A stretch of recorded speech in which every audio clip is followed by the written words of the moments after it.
My mother, Asma, was firmly democratic in her belief and practice. She did not believe that judges should take oaths under military dictatorships or pursue an agenda in the civil-military relationship. She did not believe that the judiciary should pay favors to certain quarters in pursuing elected leaders who have fallen out of favor. It is the political neutrality of the justice system as well as the military that is essential for a functioning democracy. We have seen the mantra of corruption being applied to elected leaders on public perceptions and not on evidence. We have seen the judiciary deny basic due process to elected leaders, imprison them on farcical and hitherto unknown charges, and even compare them to television mafia characters, while a majority of the country's resources have been usurped by established powers in the name of national interest. Asma dedicated her life to fight for rule of law. She would have been the first to call out those who are now citing the rule of law to imprison elected politicians or to conduct military trials of civilians. It may be the rule of law, but it is not the rule of justice that Asma strove for through her work. Justice is not just interpreting what is written in our statute books, but putting compassion and fairness back in the service of humanity. In our statute books, we even have punishments of stoning to death, lashings, and amputations. Yet, we do not see such punishments being handed out because it would cause public outrage. Asma was a firm believer in judicial accountability and judicial independence. In fact, when political leaders were disqualified by the judiciary on the basis that they did not fulfill the criteria of honesty and sagaciousness under Articles 62 and 63 of the Constitution, she believed that if such high moral standards are to be met, we would have no parliamentarians nor any judicial benches left. Asma was also the first to support examples of judicial courage, judges refusing dictation, upholding fundamental rights, and instilling progressive interpretations to legislation. Justice Durab Patel was one such judge, and he was also the co-founder of the Human Rights Commission of Pakistan along with her. Asma had great respect for many other judges. She felt that despite judicial interventions in politics, people still have great hopes from this institution. And there are countless lawyers and judges who take pride in their profession and act courageously every day, even at great personal risk to themselves. It is this hope that makes us proud to be part of the legal profession. And like Asma, we must not forget why we joined it. Even now, as we are striking new laws on many fronts, it is the judiciary which is asserting itself in its constitutional role. Questions regarding accountability and encroachment of agencies are being raised, and it will not be long before these questions are not just confined to certain courtrooms.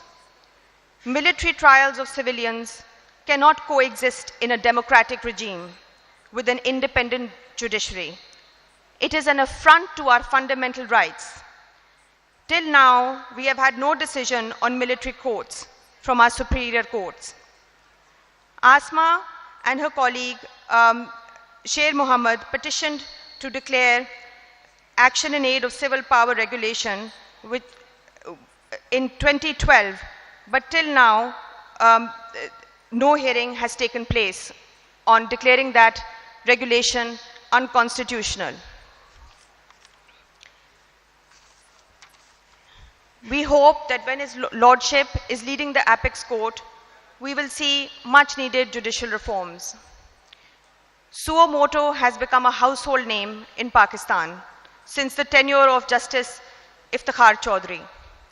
Rules around public interest litigation cases and the formation of a constitutional bench should ensure that PIL cases are used to advance fundamental rights and not encroach upon the domain of the executive. We keep on hearing of the over 2 million cases that are still to be disposed of in Pakistan's judicial system. There have been efforts now and then to clear the backlog, at least in superior courts. We also appreciate that our judiciary is under-resourced and working under intense pressure. There is much to do and very little time.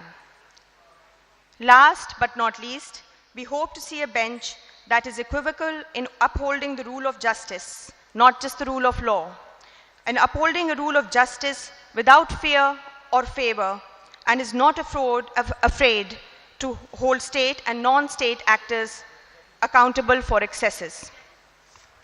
For ordinary citizens, justice is not about taking popular positions or grandstanding, but ensuring certain and expeditious justice for all without compromising on due process.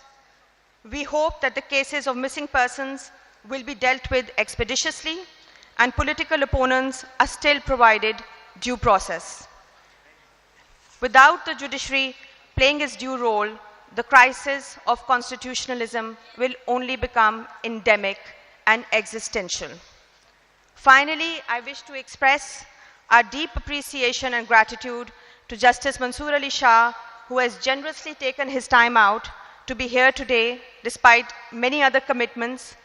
We are most thankful to him and pin great hope on his presence and future guidance.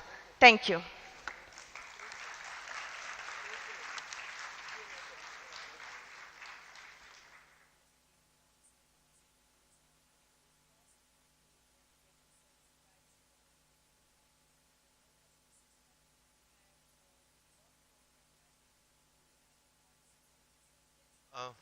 Thank you, Sulema. Before we proceed further, I would call on stage His Lordship Justice Shahram Sarwar Sahab, who's just joined us, to come on the stage, sir.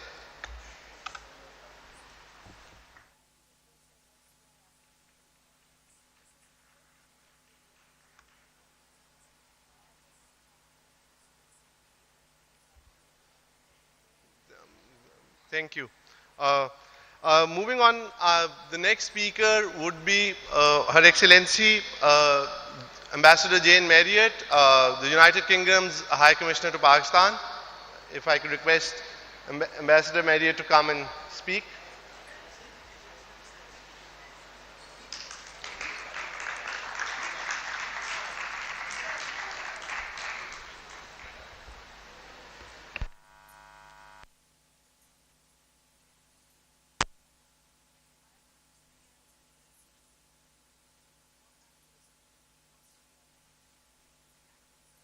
Everybody, it's an honour to be speaking here to you all today. My name is Jane Marriott, I'm the UK High Commissioner, and this is where I would like to be on a Saturday morning with all of you. For decades, Pakistan's human rights defenders have acted to improve the situation of their fellow human beings. They've fought hard for socio-economic inequality and pushed for the right for dignity and inclusion. One of the great among them was, of course, the inspirational Asma Jahangir, in whose name we congregate today. Those of you in the room today follow bravely in her footsteps. Your perseverance and solidarity have led to great success, often in the face of terrible danger. As the conference theme notes, this is the year of elections, and an estimated 4 billion people globally will head to the polls in at least 64 different countries. This is around 50% of the world's population, more voters than ever in history. Almost every country in South Asia has either conducted elections or is heading to the polls this year. And like the rest of the world, this region's democracy is fragile. Every democracy, of course, needs to ever evolve and ever contest. We must never take democracy for granted. We must never be complacent. The UK is one of the oldest established democracies in the world, and yet there are still constant steps that we need to take. We particularly struggle to combat disinformation, which is a growing problem as artificial intelligence advances. And we also still have significant work to do to increase voter participation from young people and underprivileged groups. In the last few months, we've seen many people across the world protesting against the democratic rollback. On the streets, online, and through the very act of voting. This is a sign that people are willing to use their voice to demand their rights. The right to vote is, of course, the most fundamental tenet of democracy, as the will of the people is the basis for the authority of the government. And here in Pakistan, it was heartening to see people turn out in number to vote in February.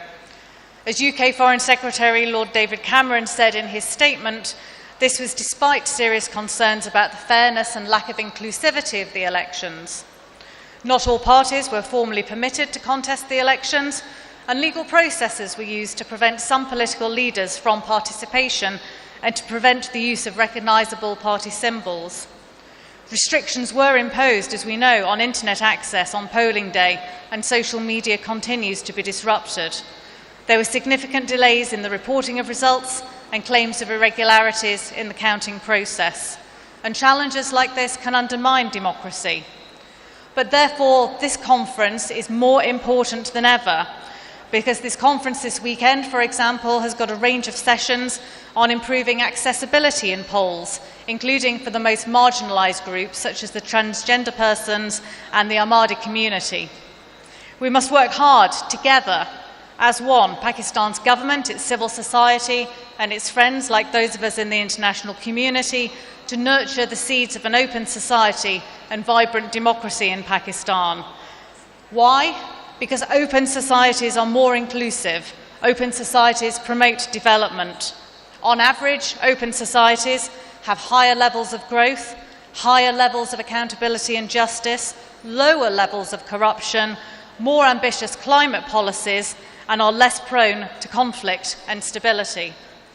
The new government has a responsibility to the people it serves and to represent the interests of all Pakistani citizens and communities with equity and justice. And I'm absolutely delighted to see the high representation today from the government committed to the cause today of human rights, because there is clearly an opportunity now to overcome the politics of division with a sincere commitment to human rights and democracy. Human rights and democracy is easier to deliver, of course, if basic rights are in place. And we know that with poverty, inflation and unemployment, Pakistan's new government is grasping a serious set of severe economic challenges. This affects millions of people's rights to health, to food and to an adequate standard of living. The UK too is also suffering from a cost of living crisis, and I know how difficult it is to see people making a painful choice between paying their energy bills or putting food on the table. And that's why economic reforms like energy tariffs, austerity and the removal of subsidies need to come with adequate protection for the vulnerable through existing progressive tariff structures. But it's also why these economic reforms are so crucial and why I'm so glad to see the new government looking to embrace the difficult decisions that it needs to take. Because as long as Pakistan's economy remains constrained, it will be the poorest and the most marginalised who will continue to suffer the most. This new government in Pakistan has a unique opportunity to put human rights at the forefront of all reforms, ensuring that equity is underscored as it develops solutions to pressing social, civil, climate, economic and political challenges. Coming back to human rights, the UK, of course, believes, like I hope we all do in this room today, that equal rights for women and religious minorities are at the centre of human rights commitments. In this last year, it was heart-wrenching to see incidents of lynching, attempts at vigilante violence, and targeted killings in the name of a religion that does not support such things.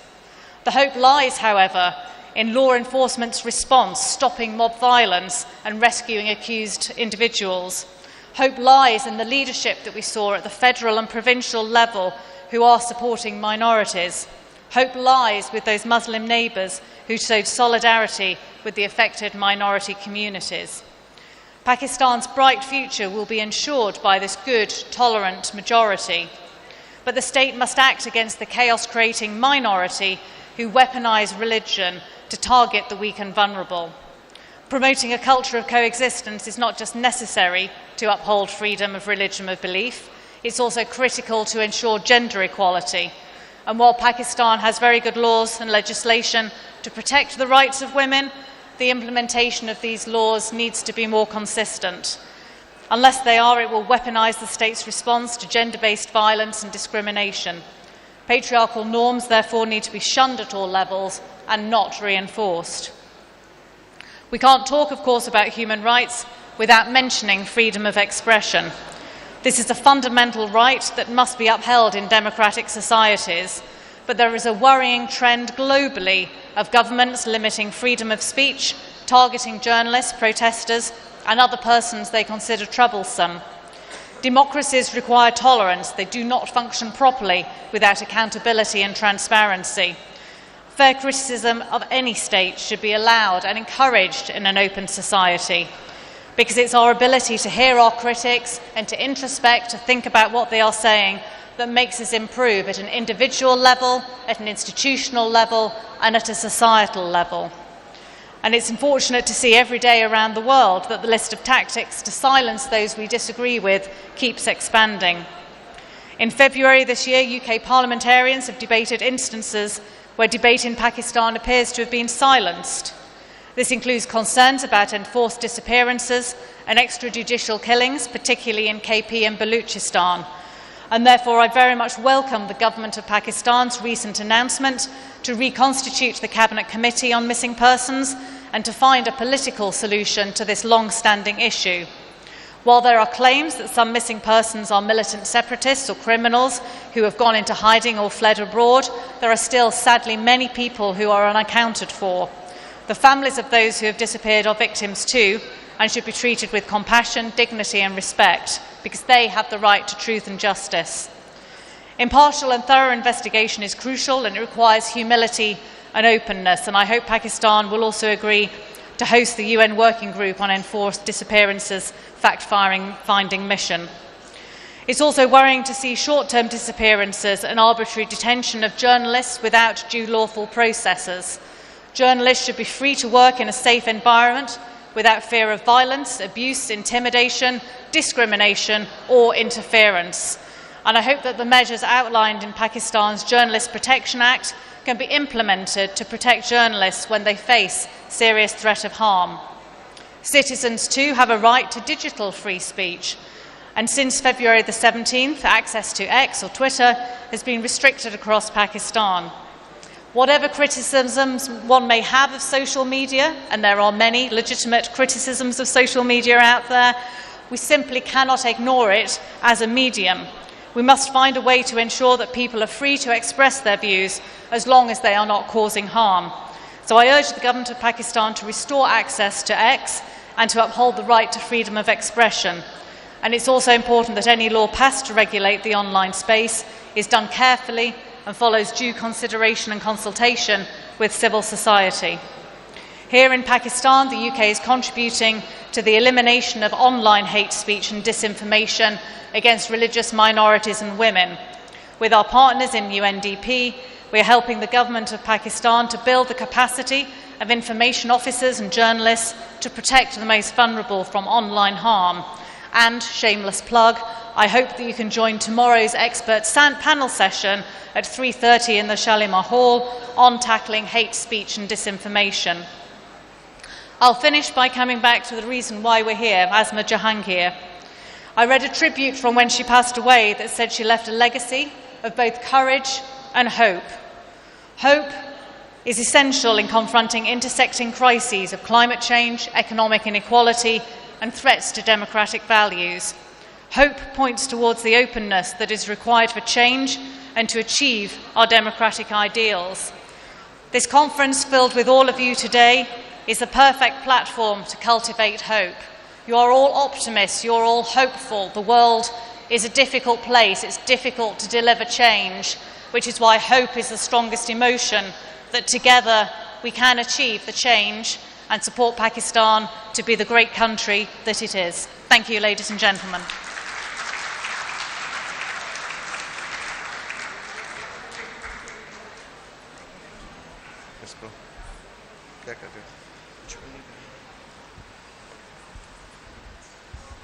मुश्किल काम किया मैं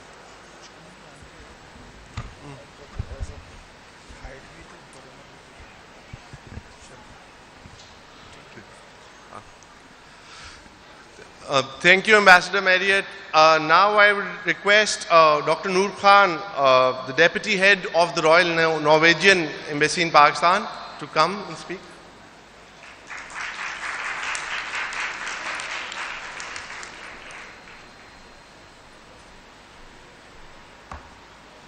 Good morning, everybody.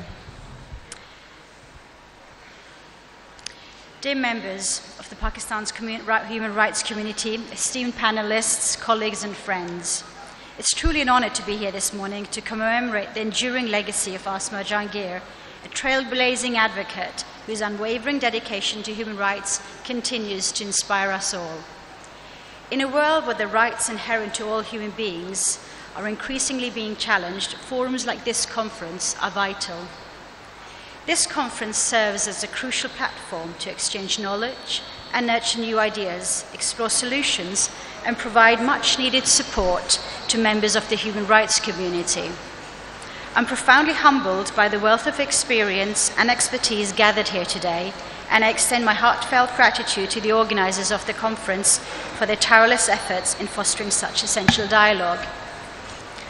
Asma Jahangir's work in life provides an inspiration not just to speak about human rights, but to live these principles to concretely improve the lives of people. I've been so privileged to live and work the past 3 years in Pakistan to represent Norway and its steadfast commitment to human rights and its defenders.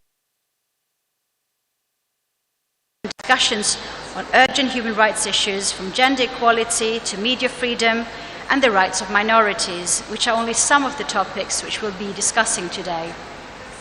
This year, I've also been reflecting about my own personal experience about living and working here in Pakistan.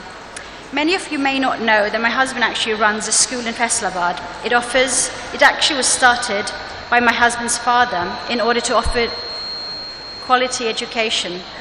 Access to schools, particularly for girls, remains a challenge for many in Pakistan, even though, needless to say, education is a human right. The school provides quality education for over 900 children. But what brings me perhaps the most joy when I visit the school is the Speaker's Corner. The idea is borrowed from England, where the first Speaker Corner is in Hyde Park.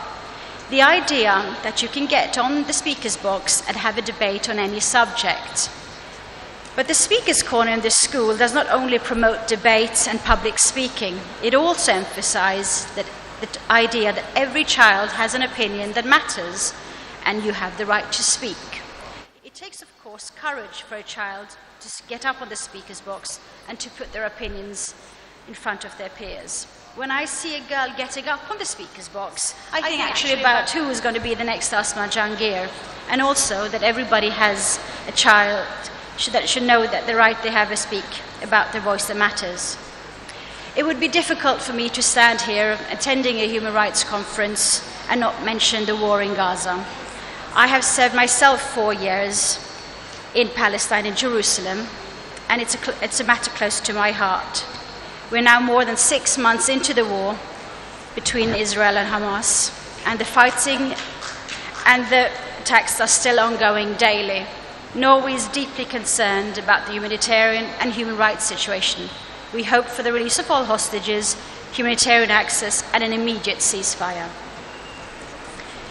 Speaking truth to power is... I'm sorry?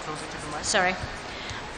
But speaking truth to power is dangerous. This is why Norway has a priority to protect human rights defenders.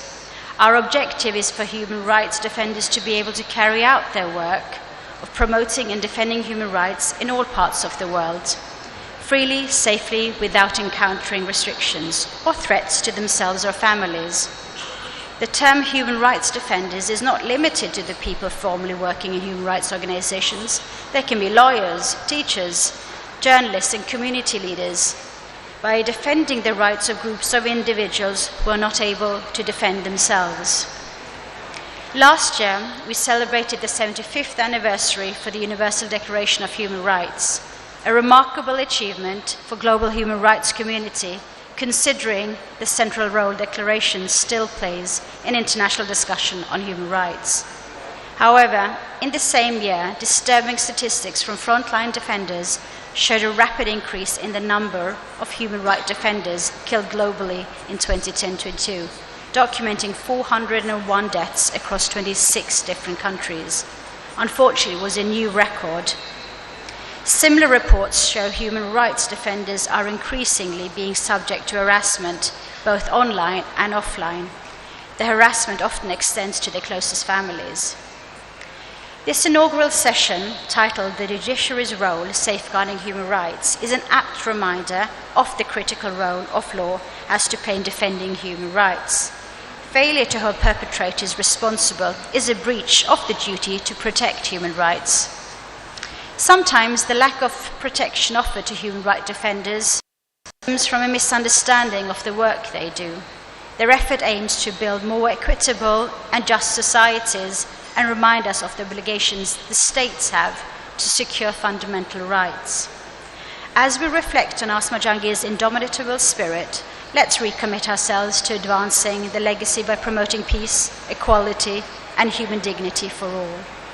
Once again, I extend my gratitude to AGS Legal Cell and all their participants for a dedication to this important cause in a time fraught with challenges. Thank you.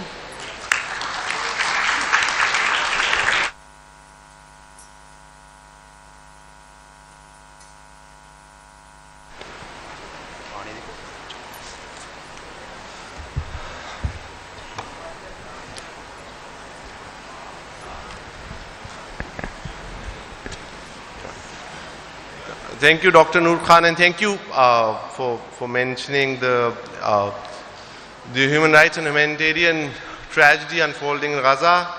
We'll be having a session on Gaza later in the afternoon, which I will be moderating, and have Francesca Albanese, the UN Special Rapporteur for the occupied Palestinian territory, joining us, and Shawan, who's here from the Director General of Al-Haq, who has come, kind enough to come here from Palestine in person to join us later in the afternoon.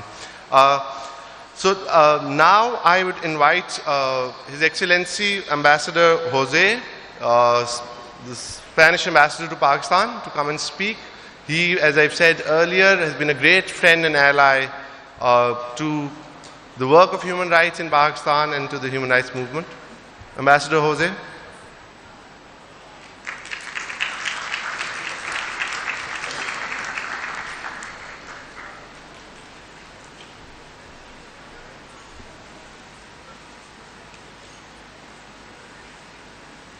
Good morning, everyone.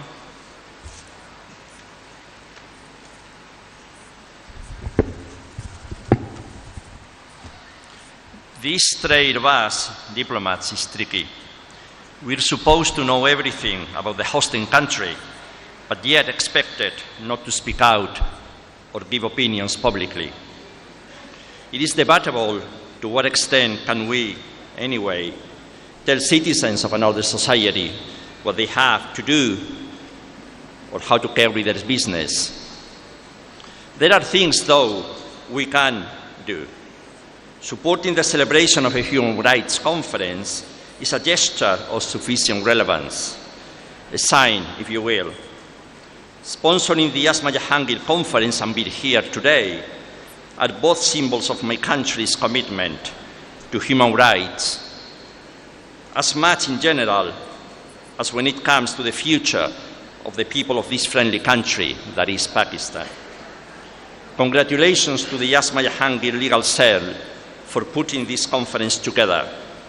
Let me express how proud I am to have met Asma Jahangir in Geneva when I was heading the Human Rights Office in Spain. A signal of that commitment was also our cooperation a few months ago with the National Commission for the Rights of the Child, with whom we jointly organized an arts competition for children 8 to 16 years old to reflect upon their concerns, their rights, their frustrations, and their preoccupations. It was impressive to see the concerns children have from child labor or child marriage to mental health issues. The drawings on child marriage particularly broke my heart, I must say. It was an honor to collaborate with the Commission, which does indeed a commendable work. Let me also point that this is the same commitment that leads my country to support a just solution for the Ukrainian or the Palestinian peoples. In this last context, we have repeatedly called for a ceasefire, the release of hostages, an end to violations on international law and international humanitarian law, and the establishment as soon as possible of two states, viable and fully functional. Something we can also do is engage, as we, the European Union, do, engage with the government of Pakistan into a dialogue to pursue a number of relevant goals in the fields of human rights, in exchange for EU cuts of our import duties to zero on some of your most relevant exports. We hence help also thousands of families get better jobs here in the country. What I can indeed do is talk about we do things in my own country. I did that 2 years ago when I talk about my pride in living in a place where men and women have the same rights and the same opportunities, as well as equal areas of freedom, where we have complete freedom of opinion, thought, beliefs, expression and speech, and no one can coerce us to say or do anything we do not want, or not to say something we want to say, where we can walk the streets with the certainty that nothing will happen to us, and if it unfortunately does, justice will intervene and let all its weight fall on the aggressors, especially in recent years if it happens to be men who attack women within the context of a family relationship.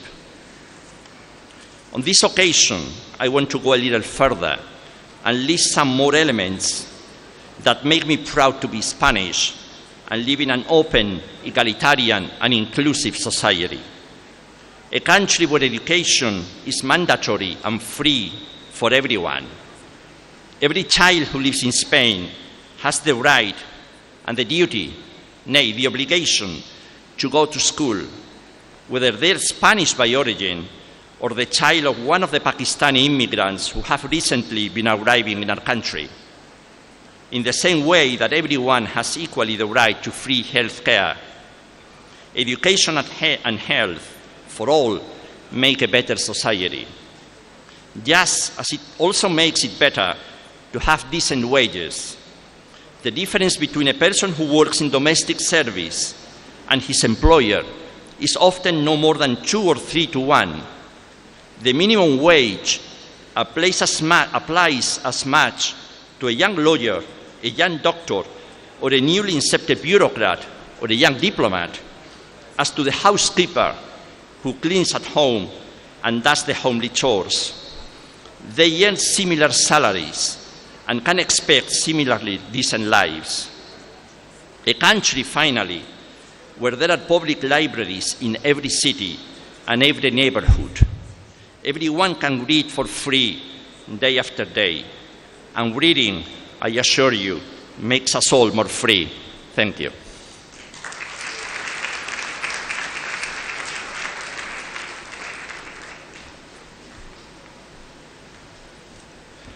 Thank you, Ambassador Jose. And again, as Ambassador Jose mentioned, Spain has been leading on the position of Spain, the progressive foreign policy that they displayed on Gaza and Palestine has been inspirational.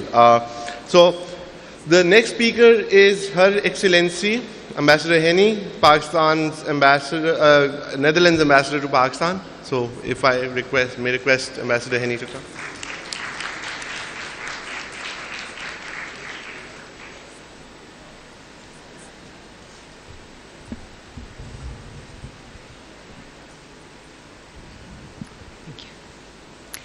Excellencies, distinguished guests, Assalamu alaikum.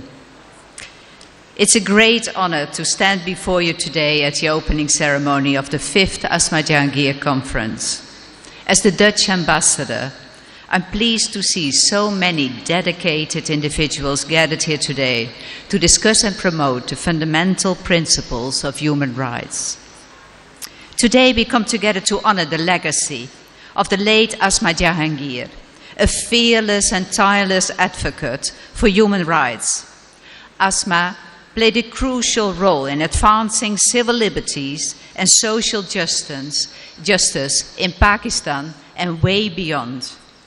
Her courage and dedication serve as an inspiration to us all as we continue to strive for an equal and just society. This conference serves as a vital platform for amplifying voices to talk about human rights, sparking meaningful dialogues, and catalyzing positive change. It is through these gatherings that we can collectively address pressing issues, advocate for justice, and work towards building a more inclusive and rights-respective society. The Embassy of the Netherlands is proud to support AGHS with a project that provides legal aid and advocacy for women and religious minorities, of which this conference forms a part.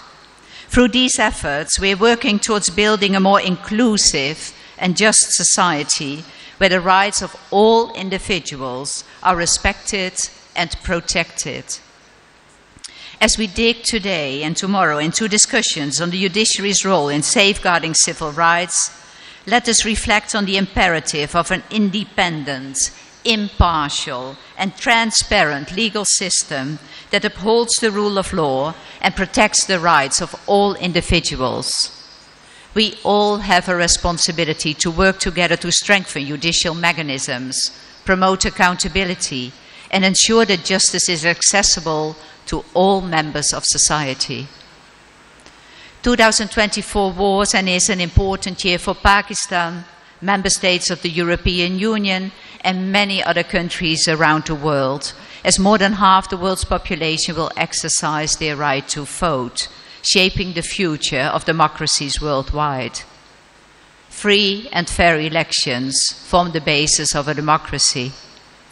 It is not only a struggle to create democracies, but also to maintain them. Democracies are never finished. It's a continuous process and hard work with many different stakeholders and watchdogs. Independent media and civil society are crucial players, but every global citizen has a role to play. In today's world, information is power. We must ensure that everyone has access to independent and timely information. Social media blockades and internet shutdowns threaten the very foundations of democracy and civil rights. Journalists and media workers play an indispensable role in disseminating information. Therefore, journalists need to be able to report about matters of public interest, such as elections, without fear of prosecution, threats, or intimidation. In conclusion, let us recommit ourselves to the principles of human rights, justice, and equality. Together we can pave the way for a brighter future where the rights and dignity of every individual are safeguarded and upheld. Shukriya.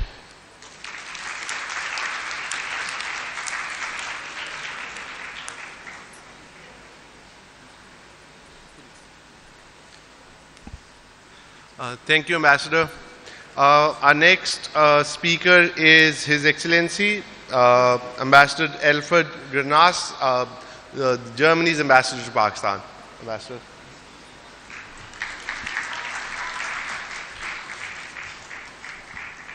Good morning, everybody. It's a great pleasure and privilege for me being able to be here today with you to celebrate and also keep alive and drive on the legacy of Asma Jahangir.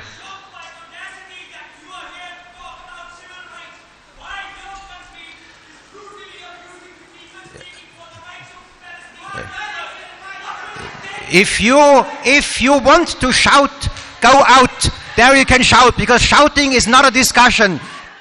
That is what it is. If you want to discuss, come here, we discuss, but don't shout. Shouting is not a behavior. Shame on you. So, I would actually... So, Germany is a proud supporter of this conference for many years now. And I wanted to talk a little bit about the role, not the theme of this conference, which is the role of judiciary in safeguarding civil rights. Constitutions guarantee basic rights. And in the case of our constitution, of course, we have a catalogue of basic rights with all the usual suspects in there, like freedom of speech, which seems to be a problem, and then, of course, also freedom of assembly, freedom of religion and belief, this freedom or protection from discrimination. But the mother of all basic rights is the protection of human dignity, and the inviolability of human dignity is also the basic right that is the yardstick for all other basic rights, which all these basic rights should be interpreted along the protection of and the inviolability of human dignity. This actually brings us in a commonality with Pakistan, because there are not too many countries in the world that have an explicit guarantee of the inviolability of human dignity. Apart from Pakistan and Germany, it's only, as far as to my knowledge, two more other countries. And in Pakistan has this in its Article 14, and that, of course, as I said, is something which not everybody has that in that sense explicitly. So now, when it comes to the role of the judiciary here, so the basic rights, or the Constitution guarantees the right, but it's the courts that interpret, safeguard, and develop further those rights. And in our case, is also the Constitutional Court, who explicitly says that no basic rights have to be, or is the guardian of those rights, and therefore puts in the safeguard that, how to put that, to prevent that the rule of law will be substituted with the rule by law. So that is, I would say, the most important role of the judiciary in safeguarding the rights, our basic rights, is that it guarantees that it's not only on a paper, but it's also implemented and really protecting us every day in our day-by-day life from violations of our human rights.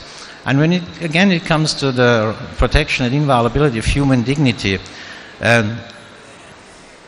it may be a lofty concept, but just two examples of Pakistan, what it can lead to when the courts step in and interpret that right, and what it means. And one of the basic interpretations is that no human being should be used to an end.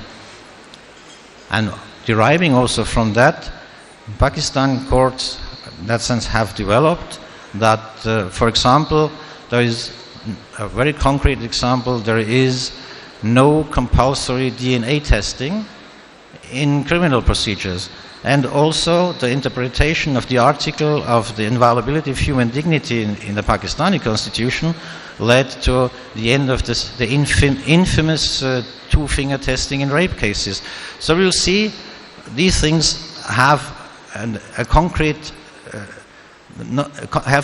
consequences and have concrete positive effects on us all. So, and what is now our role here in this conference? Our role in the conference, also courts do not operate in a vacuum. Courts need input. Courts need inspiration.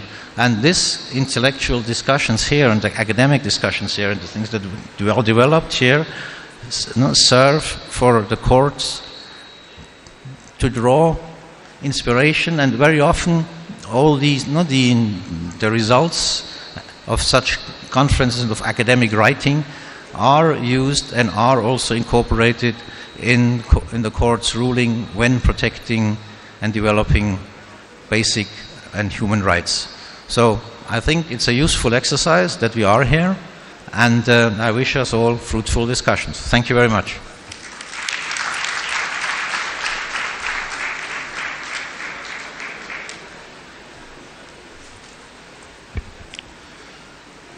Thank you, Ambassador. First, let me begin by apologizing for the disorder, and let me make it clear that the conference it talks about, as we said in the start, it is about having critical, uncomfortable discussions. I mentioned this earlier, I'll mention it again. We have a session on Gaza, which I am moderating. We have Shawan Jabreen, who's traveled from the West Bank, sitting with us right now, who's the Director General of Al-Haq in Palestine. So what I need to apologize for is the disorder, is the disruption. So I apologize for that, and we assure that this will not happen again. With that, I would invite Her Excellency Ambassador Cuenca, the European Union's ambassador to Pakistan.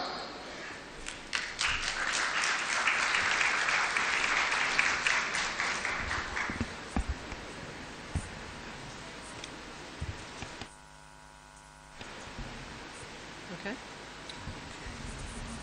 No, I need the space here. Okay. Good morning. Assalamu alaikum. It's wonderful to be back here at the Asma Jahangir conference, which is an apt way to honor the memory of this trailblazer, this powerhouse, this extraordinary human being that was Asma. One of my colleagues at the European Union delegation suggested that her influence, it could be argued that her influence in passing and in her death is possibly even greater than it was during her life, given the kinds of programs, people gathered in this room today, the kinds of discussions that are going on, the fact that many individuals and organizations continue to follow the direction that she set. The European Union is proud to have supported this conference from the very beginning. And we're widely represented here, not only our member states whom you see on the panel, but also the ones sitting in the hall. I congratulate the AGHS Legal Aid Cell, the Asma Jahangir Foundation, and not the least of which the Supreme Court Bar Association for organizing this 5th edition. What unites us here, first and foremost, is of course the memory of Asma Jahangir. But we're also united here to discuss the pressing human rights issues of the day, and notably the role of law, the judiciary, and all members of the judicial profession in upholding human rights as set out in national and international laws. As my colleague from the Netherlands said, at the heart of every democracy is the assurance that every individual, irrespective of background or belief, is entitled to inalienable rights. But these require vigilance. These require commitment every day and in every way to uphold the principles that are set out in our constitutions. The judiciary, as we know, plays a pivotal role in safeguarding fundamental liberties by interpreting the law and by ensuring that its application is just and equitable. So through their decisions, judges define the framework of rights and freedoms and advance them. But judicial systems around the globe are too often under attack. Their independence and the guarantee of a free trial are often challenged on any number of burning human rights issues, including the freedom of expression, the freedom of the media, death penalty, freedom of religion and belief, and enforced disappearances, to name a few. The challenges in Pakistan and the role of the judiciary in addressing them will be amply discussed over the next 2 days. But there's good news in that judges are not alone in this work. Lawyers, civil society organizations, national human rights institutions, journalists, human rights defenders, there's a whole crew that's supporting this procedure. I'm here to tell you, as the representative of the EU, that human rights is in our DNA, and we are here, you can count on us as allies. It may not be always obvious the way we go about supporting human rights, and it's basically 3 different ways: through political advocacy, trade, and development cooperation. So on political advocacy, a lot of what we actually do remains unseen. And we get a lot of flack in social media and so forth about that. But you would be surprised the number of people in this room who sometimes receive late-night messages from me or my staff on one or the other issue. So it could be termed the duck policy. It's like a duck is swimming on the pond and everything looks calm, everything looks peaceful, but just below the surface, the duck is paddling away like mad. But besides the political front, the European Union, as I mentioned, supports human rights through trade and through development cooperation. So let me say a few words about trade. Everybody in this room has heard about GSP+. I've been told by colleagues who shall remain unnamed that even saying the word GSP+ can strike the heart, fear into the heart of certain policymakers and implementers. You know that GSP Plus is the EU's autonomous trade concession to Pakistan, and it's our way of helping Pakistan boost its exports to the European single market by letting Pakistan send its goods quota-free and duty-free. In order to have access to this regime, Pakistan has to demonstrate progress in implementing 27 international core conventions on human rights, governance, labor rights, environmental standards. And we monitor this periodically. The benefits of GSP Plus to Pakistan are huge. In fact, about 1/3 of all of Pakistan's exports come to the European Union. We are the single biggest receiver of Pakistan's exports. During the 10 years that the program has been in effect, Pakistan's exports to the EU have increased by 108%. So why am I talking about trade at a human rights conference?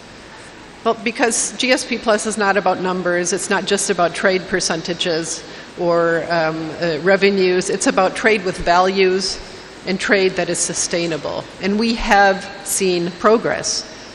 A wide range of legal reforms of the human rights and labor market, for instance, have taken place in Pakistan over the past 10 years since the award of GSP Plus. And our partners in civil society tell us all the time that GSP Plus, in fact, has helped. But of course, much more needs to be done, especially on implementation. Every new piece of legislation needs an implementing mechanism, and this is where the provinces come in.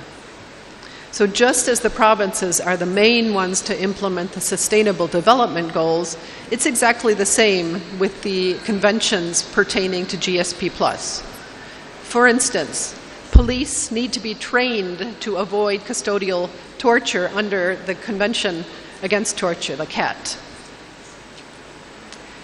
So I talked about political advocacy, I talked about trade, but there's a third way that we promote human rights as well, and that's through our development cooperation programs. Our current program directly addresses the main themes of this year's conference as we work with Pakistan to support its judicial system as well as to uphold human rights. For example, Our Rule of Law program supports reform of the criminal justice system, including by enhancing its gender responsiveness. We have been doing this, in fact, for years, and are currently programming the future phase of this program together with some of you in the room. Another example of our human rights programs is, on the one hand, how we support human rights institutions by to translate international commitments on human rights into policy and propose legislation and how to implement that legislation. And on the other hand, we directly grant financial support to human rights projects that are carried out by civil society organizations in Pakistan. And in fact, we have such a call for proposals out right now. So that's what we do: political advocacy, trade, development cooperation. We're proud to do it. We're very proud to be here to support this conference once again this year, and we wish you very fruitful discussions. Thank you.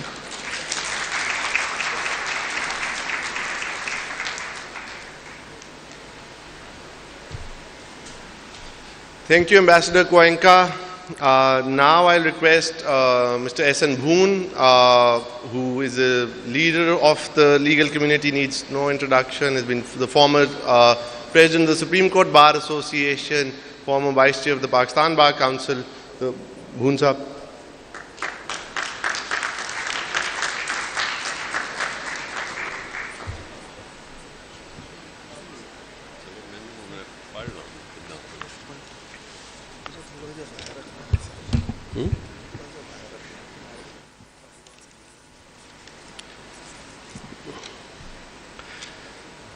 Before start of my few words, I would like to acknowledge some of the friends who have traveled all over the country. Former President Yasin Azad, Supreme Court Bar Association, all the way from Karachi. Sayyid Kalbe Hassan, former President, Supreme Court Bar Association. Akhtar Hussain, former Vice Chairman, Pakistan Bar Council and a human rights activist, all friends of Asma. Khalid Javed, former President, Sindh High Court Bar Association. Pir Masood Chishti, member Pakistan Bar Council and former President, Lahore High Court Bar Association. Tahir Nasrullah Wadayaj, former President of Lahore High Court Bar Association and member Pakistan Bar Council. Parliamentarians like Sayyida Nafisa Shah, an MNA of People's Party, she is here. Janab Faratullah Babar Sahab, a parliamentarian, human rights activist. Janab Afra Siab Khatak Sahab, all these friends of Asma Jahangir in the whole of their life. Sajid Tarar, an advocate and a solicitor from UK. Munir Malik, member Sindh Bar Council and former president of Karachi Bar Association. Zaur Shahwani, a former judge of Shariat Court from Balochistan and a close friend of Asma Jahangir. Sardar Tahir Hussain, HRCP के member और farmer, हमारे leader, advocate Supreme Court from Balochistan. Similarly, Barrister Jahangir Jadoon, former Advocate General, Islamabad High Court. Matiullah Jan, all the way from Islamabad, a known journalist. Isi tarah, Madam Salima Hashmi, I would like to acknowledge all you. You are all, along with so many other friends who have traveled a lot all over the country to participate and to acknowledge the achievements of Asma Jahangir. Thank you very much.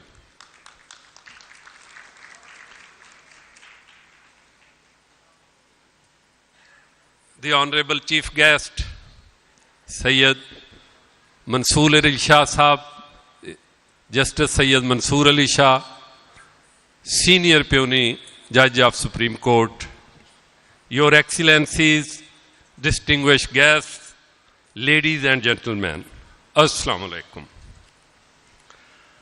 I would like to take this opportunity to first welcome you all to the 5th Asma Jahangir Conference at Lahore. This coveted conference conveys every year as a testament to arduous yet resilient life of our dear colleague and friend Asma Jahangir, who achieved excellence in her pursuit for human rights and law in Pakistan and became a global icon by virtue of the giant body of her work. We gather to not only celebrate her life achievements, but also gather as an assembly to honor the strong voice of dissent. The strong voice of dissent that inevitably lies at the heart of any democratic state across the world. Today, not only does Pakistan, but the world in general faces unprecedented challenges that include escalating crisis in Middle East and ongoing genocide in Palestine, raging pro-Palestinian mass protests in metropolitan cities across the world. These political problems are supplemented with global environmental challenges of climate change and global warming, which makes the entire landscape even more challenging, uncertain and precarious. It was not only this week that hundreds of students, protesters, were arrested for staging pro-Palestinian demonstration at acclaimed universities like Yale, Harvard, NYU, etc. They have held themselves as the very champion of human rights in the past history. Let us take a moment and reflect upon the sadness and despondency that the world faces today. Perhaps it is in such testing time and on such occasion that one is reminded that history has always sided with the oppressed and not the oppressor. This august gathering, this stage, this cheering audience, and this very conference are all living proof and testament that brave and steadfast activists like Asma Jahangir, who stood against tyranny and oppression, against autocratic regimes and dictatorial rule, are celebrated and applauded even after they depart from this world as true flag bearers of fundamental rights and freedoms. Today, Pakistan and its legal system stand at a Herculean crossroad, where on one end is the choice to continue to tread down the mundane path of mediocrity and acceptance of status quo. On the other, to democratically dissent and disagree so as to strive for the higher goal of democracy and rule of law. At the beginning of this year, while exercising its advisory jurisdiction, the August Supreme Court of Pakistan passed a detailed order in the presidential reference in the case of Zulfikar Ali Bhutto under Article 186 of the Constitution of Islamic Republic of Pakistan, 1973. This landmark judgment not only vindicated the former Prime Minister of Pakistan, but also showed the resolve to learn from mistakes and adopt the correctional course in judicial history of this giant leap undertaken on its own accord by the apex court deserves the highest appreciation and claim. It shows the earnest resolve to learn from the past mistakes and put a firm step forward in the right direction. As leader of the bar and bar associations, it is our collective responsibility to act as a catalyst for such positive change without making the courtroom a battleground for political point scoring. The bench and bar are two wheels of same chariot, and with this ideology deeply imprinted in our heart and mind, we welcome all steps undertaken by superior courts across the country in defending justice, especially in such troubled times. Although it is a rudimentary public law that superior judiciary should refrain from digressing into contentious socio-political debates and criticisms qua executive, yet in discharging its constitutional role, affecting as a guardian of fundamental rights and freedom for citizens, it is becoming an accepted norm to expect the judiciary to address growing public concerns. These certainly includes ensuring transparency and accountability so as to enforce public confidence in the institution of our state. Although Pakistan's electoral history is severely tainted and much has to be achieved, yet such change should be organic, incremental, and steady as opposed to being drastic, uncertain, and volatile. It would be certainly apt to attention of this august gathering towards the arbitrary interpretation of Article 63(1)(b) of the Constitution rendered by the Supreme Court of Pakistan on the contentious issue of defection of provincial lawmakers. It was in this case we were yet again reminded of the archaic de facto doctrine, which has been infamously used to overtly stretch the interpretive powers of court to their breaking points.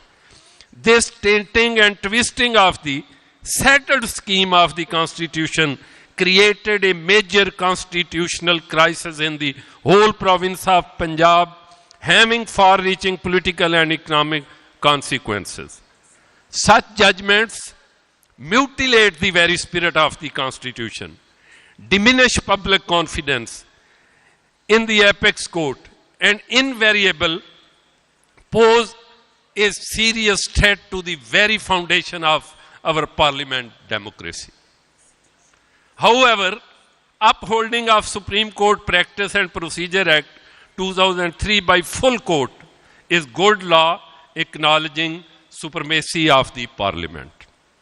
Despite all pressing challenges, our bar unanimously resolves to enhance the judiciary's role in securing any manner of positive change so long as the same is envisaged in the four corners of law.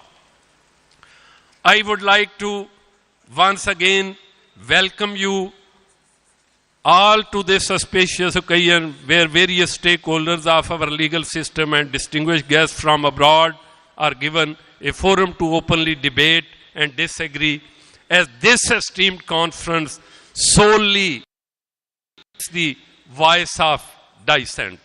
Thank you very much.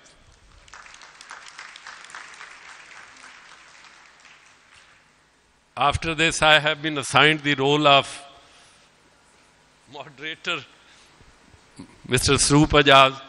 Now, I would like to request the President, Supreme Court Bar Association, Mr. Shahzad Shaukat, who is the symbol of Asma Jahangir Group, elected in the name of Asma Jahangir. In the last 14 years, 11 times in all over the country, the Asma Jahangir Group won the Supreme Court Bar top slot, Mr. Shahzad Shaukat.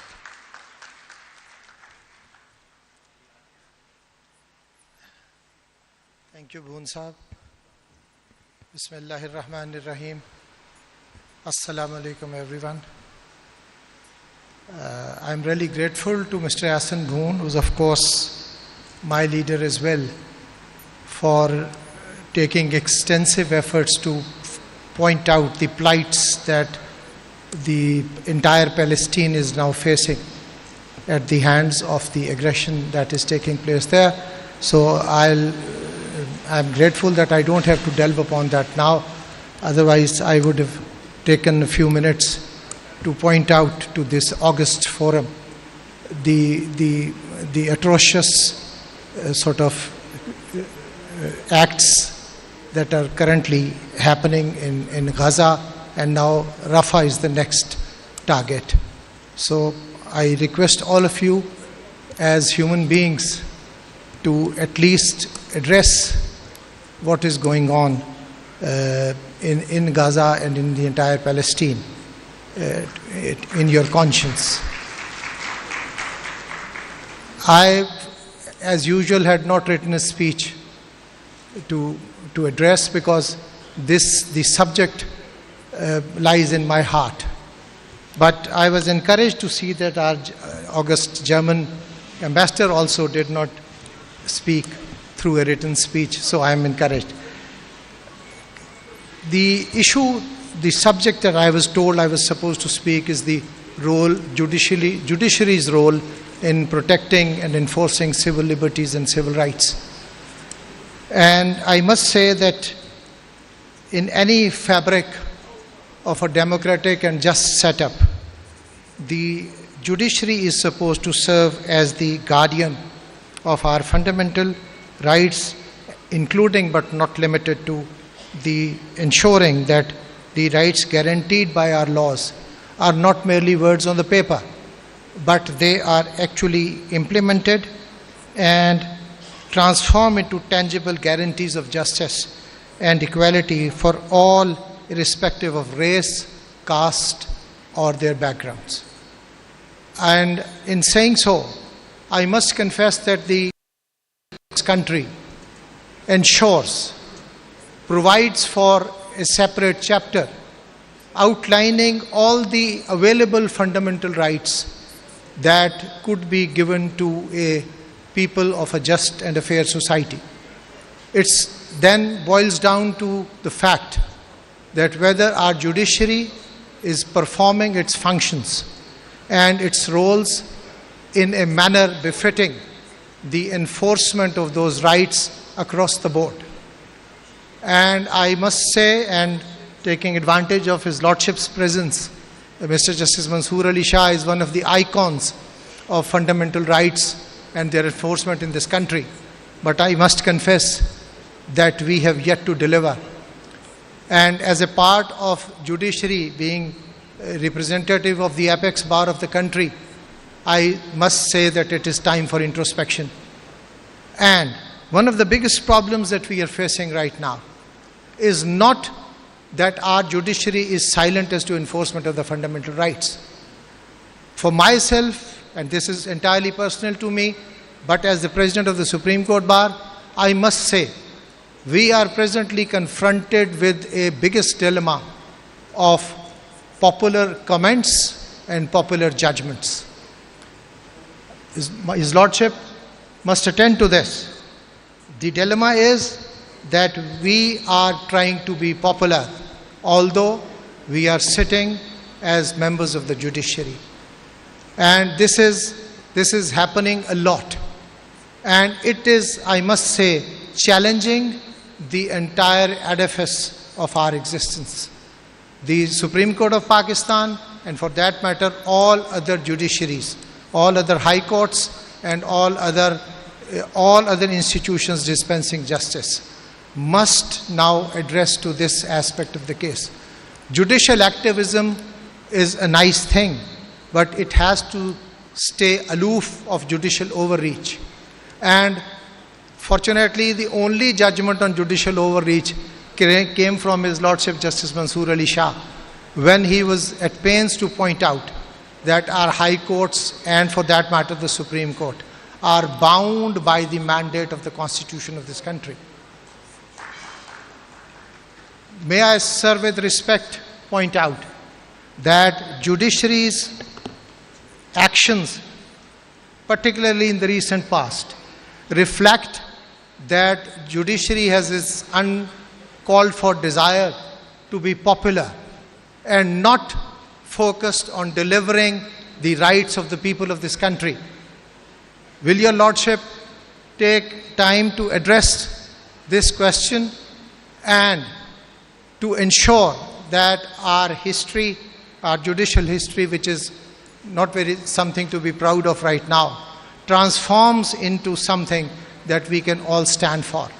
Sir, the full court of the Supreme Court corrected the error which came through the judgment in the case of Mr. Zulfikar Ali Bhutto. Mr. Hassan Boone has taken efforts to point out that it takes courage to accept that we committed a mistake.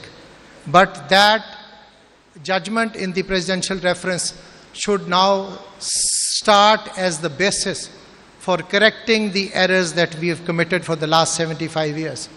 Sir, I request the attendants, the participants of this conference to do whatever they can to ensure that our judiciary remains within the compound of the powers given to it by the Constitution and is not overtaken by the ticker politics, so to speak, because judiciary and the judges should only speak through their judgments and should not be happy when they are reported in media. I am grateful to all of you for a very patient hearing.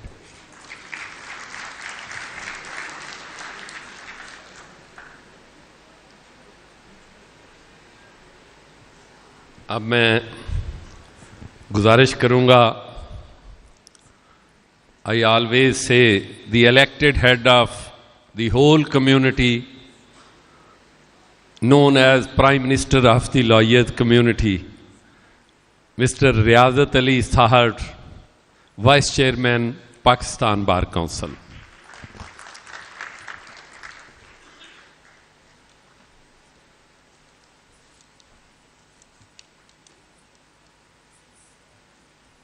Bismillahirrahmanirrahim. Honorable Chief Guest, Mr. Justice Mansoor Ali Shah, Senior Puisne Judge of Supreme Court of Pakistan, distinguished guests, ladies and gentlemen, Assalamu alaikum. It is great honor for me that I stand before you while representing the Pakistan Bar Council, being the Vice Chairman, and to address this esteemed gathering. Bar Council,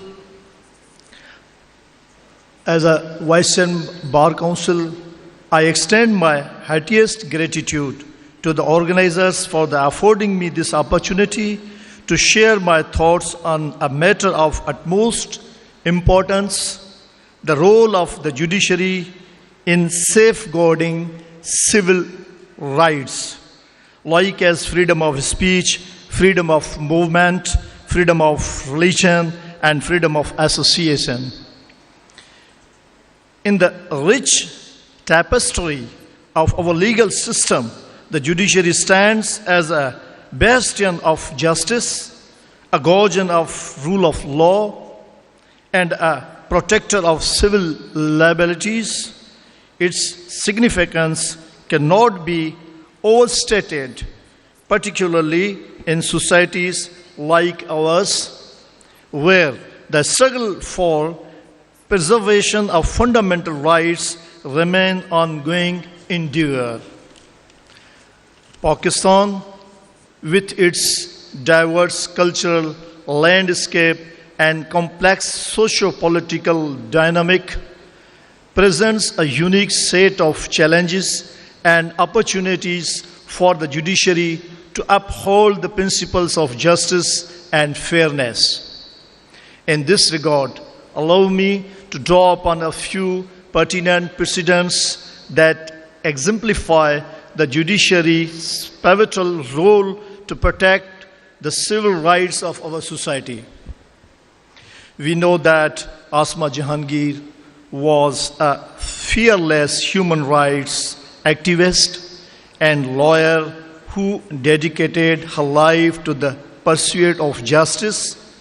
Her tireless efforts in defending the rights of marginalized communities, challenging authoritarian regimes, and advocating for the rule of law serve as an inspiration to all of us. Through her work, she demonstrated the indispensable role of the judiciary in upholding civil liberties and ensuring accountability. She always knocked the door of courts for abrogation of the Constitution, enforced disappearances, and fundamental rights of citizens. Indeed, our courts have a long history of safeguarding the fundamental rights of citizens, as evidenced by landmark cases as the Asma Jilani case, Maulvi Tamizuddin case, the Begum Nusrat Bhutto case, and so many other cases. More recently, cases concerning missing persons case. The recent February 8th election was shrouded in uncertainty, with doubts lingering about whether it would even take place amid public unrest. All eyes were on Pakistan, questioning whether the country could uphold its democratic principles. However, thanks to unwavering commitment of our Supreme Court, the election proceeded as scheduled. This demonstration of dedication to democracy underscores the vital importance of our journey towards becoming a stronger nation. Furthermore, the Constitution of Pakistan, with its elaborate framework of fundamental rights and principles of equality, the law, provides a solid foundation for the judiciary to intervene in cases where civil rights are infringed upon. The judiciary's power of judicial review empowers to strike down any law or action that contravenes these fundamental rights, thus serving as a bulwark against tyranny and oppression. However, the judiciary's role extends beyond mere legal interpretation. It also encompasses a broader mandate of social justice and human dignity. In this regard, the judiciary has a duty to address systemic injustices, combat discrimination, and promote inclusivity in all spheres of society. Moreover, the independence of the judiciary is paramount to its ineffectiveness in safeguarding civil rights. Without fear or favor, the judges must be free to dispense justice impartially without succumbing to external pressure or political interference. It is incumbent upon us as legal practitioners and custodians of the law to uphold and defend this independence at all cost. No doubt, the matter pertaining to military courts is a very crucial issue nowadays. But currently, it is sub judice before the Supreme Court. Therefore, we cannot commit on this issue. However, we remain hopeful for a better solution from the Supreme Court in this regard. Summarizing it all, the judiciary plays a pivotal role in safeguarding civil rights both in Pakistan and around the world. Through its unwavering commitment to justice, fairness, and the rule of law, it stands as a beacon of hope for those whose rights have been violated and a bulwark against tyranny and oppression. We navigate the complexities of our legal system.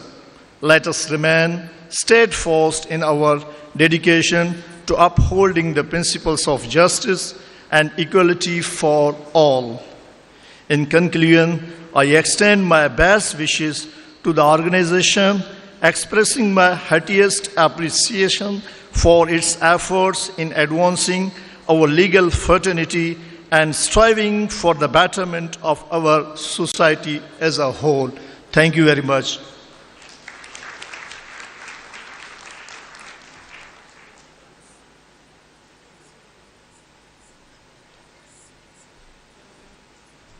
बहुत मेहरबानी जनाब रियाज़त अली साहब साहब vice chairman. अब मैं next speaker जो ना सिर्फ हमारी लॉयर्स कम्युनिटी के member Pakistan bar council so many time, he was always with Asma Jahangir, and he being part of present government, we always expect from him he being one of the disciples of Asma Jahangir will follow the footsteps of Asma Jahangir in the government. मौजूदा हमारे जनाब आज़म नज़ीर तारड़ साहब वज़ीर कानून पाकिस्तान। जनाब आज़म। Thank you so much, Bhoon Saab. And thank you so much for reminding me that I have to follow the path late Asma Jahangir taught us to follow. And especially wearing this cap of Minister for Human Rights is a responsibility which is difficult to digest in a way, the manner we are living in this part of world. The Honorable Chief Guest, Justice Mansoor Ali Shah, Senior Pune Judge of Supreme Court of Pakistan, my learned colleagues from the Bar Councils, Bar Associations, Excellencies, I can see so many familiar faces, people traveling from different destinations. My colleague, Bonsa, when you were mentioning the parliamentarians, Manaz Appa, you forgot Manaz Akbar. She served as Parliamentary Secretary for Law and Justice and did wonders in the ministry, I must acknowledge. My colleagues from the Bar, the senior leadership, the former presidents and the Vice Chairman of Pakistan Bar Council. Let me introduce first that I am not a guest speaker, I am also a co-host. Myself and Bhoon Saab being the part of, rather the founding members of Asma Jahangir Foundation, we always love to welcome all of you. And I must appreciate and congratulate the organizers, Asma Jahangir Foundation, AGHS, which is a firm which was actually established by late Asma Jahangir, Supreme Court Bar Association and Pakistan Bar Council, two apex bodies of lawyers, elected bodies of lawyers in Pakistan, for providing us an opportunity to assemble here every year and to freely and openly discuss those issues which normally are kept under the carpets in these parts of the world. And we never want to discuss sometimes. Saroop Ejaz was absolutely right that this is a place where we can talk for dissent, we can listen to the different voices. As late Asma Jahangir always said that you should be voice of voiceless. You should plead the cases of those who can't plead their cases. You should try to be protectors of those who don't have any shield around them. And this is what we learned from her. Serve the community in a way she has been serving. Every one of us know that she left for eternity in 2018 and left behind a void actually in this field which I have serious doubts it would take time to be filled in Pakistan. We have been listening to the honorable speakers I decided actually to dedicate my time to Honorable Chief Guest because we are already lagging behind the schedule. But then since few things have been said from this forum, and as I said that I'm wearing two caps, I am also representing the government, so better to quickly go through few of the areas which have been discussed here by the honorable speakers, the excellencies. Starting from the issues of human rights or conditions of human rights in my country, let me assure all of you that the government is committed to fulfill its constitutional and international obligations by creating an atmosphere where the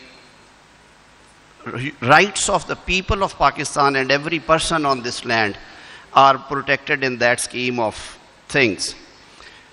All of us are very well aware of the geological position of our country and the surrounding circumstances. We have been a frontline state for an imposed war for more than 40 years, which was fought in our neighboring country, which also actually paved ways for internal disturbances.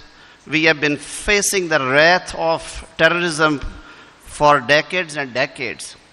And in such conditions, conceiving or actually idealizing certain things which practically are not possible is of course, it's one of the factors why we have been facing problems in the enforcement of rights of people. Another, of course, onslaught is the internal extremist behaviors which were actually developed over the years as a consequence of that war against terror, or as I said, it was a campaign or the terrorism was unleashed in this area. As these problems erupted and evolved by year and a year, it's a 40 years span of time, I would say, it would also take time to rectify all these things. But let me assure the government's commitment, Prime Minister Shehbaz Sharif, while allocating portfolios to his cabinet a month before, asked me to accept additional charge of Ministry of Human Rights. And the friends and the colleagues who know me, we have been working together for more than 30 years, can well imagine the intentions of government if the choice of Prime Minister for this portfolio was me. I reiterate my conviction and my dedication for this field and will try to deliver to the best of my abilities. Certain things have been said regarding the closure of or some curbs on the social media. Every one of us know that it's not only here in Pakistan we are facing the problems. Freedom of expression is very close to my heart as well as the government's priorities. But my constitution and many other constitutions in the world also impose certain reasonable limitations. I would not say restrictions on the freedom of expression. And we have been reading out, we have been watching tallies, we have been hearing news is that there are issues erupted regarding the use of social media and the responsibilities of social media platforms. Even the countries like Australia, United States, Canada, even the European countries, many of my excellencies, the ambassadors are here, they also formulated their regulations, how to protect the digital rights and how to protect the people, or how to actually restrict the misuse when it transgresses the limits. The previous government constituted a committee. We have been in consultation with all stakeholders, including the social media platforms, the companies like the Meta, the Google and all others. We have been listening to them and we formulated a policy which was acceptable to the 90-95% to all stakeholders, but then the caretakers came in. Of course, they could not have legislated. The work has been actually we'll be having some kind of consensus and introducing certain policy guidelines for that. So these complaints of closure, or there is a tug of war for removal of certain objectionable content on the media, things which are acceptable to all countries in the world. And certain things have also been said about the conduct of election. Of course, it was the mandate of the Election Commission of Pakistan and the caretakers, and we being one of the parties contesting the election. Well, everyone has a right to object to or criticize, and by and large, not only different parts of the world, including the United States of America, the conduct of election has been under criticism.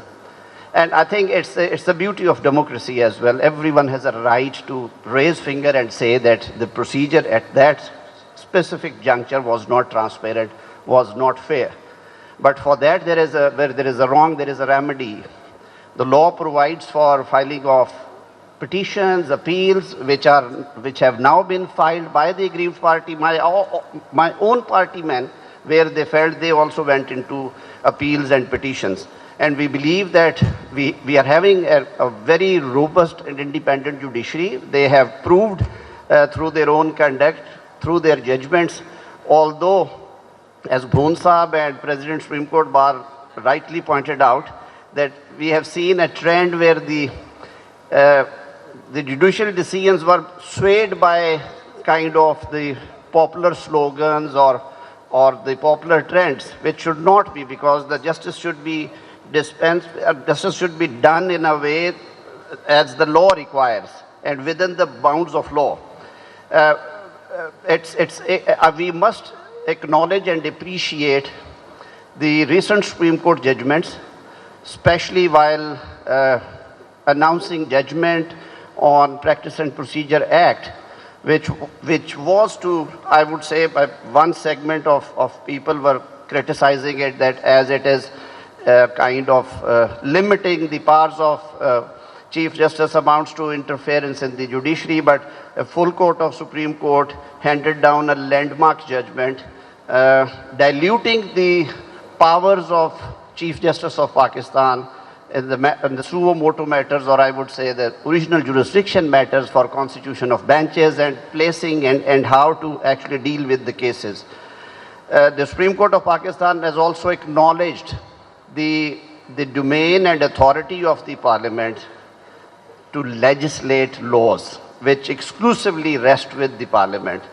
And we believe that even in the future, the courts would also rectify the wrongs which have been committed on the judicial side during the past years. Another issue which was raised was about the missing persons. As I said, but nothing should be kept under the carpet. This issue also is very closely connected with Afghan war things and a history of terrorism spanning over 40 years at least in Pakistan.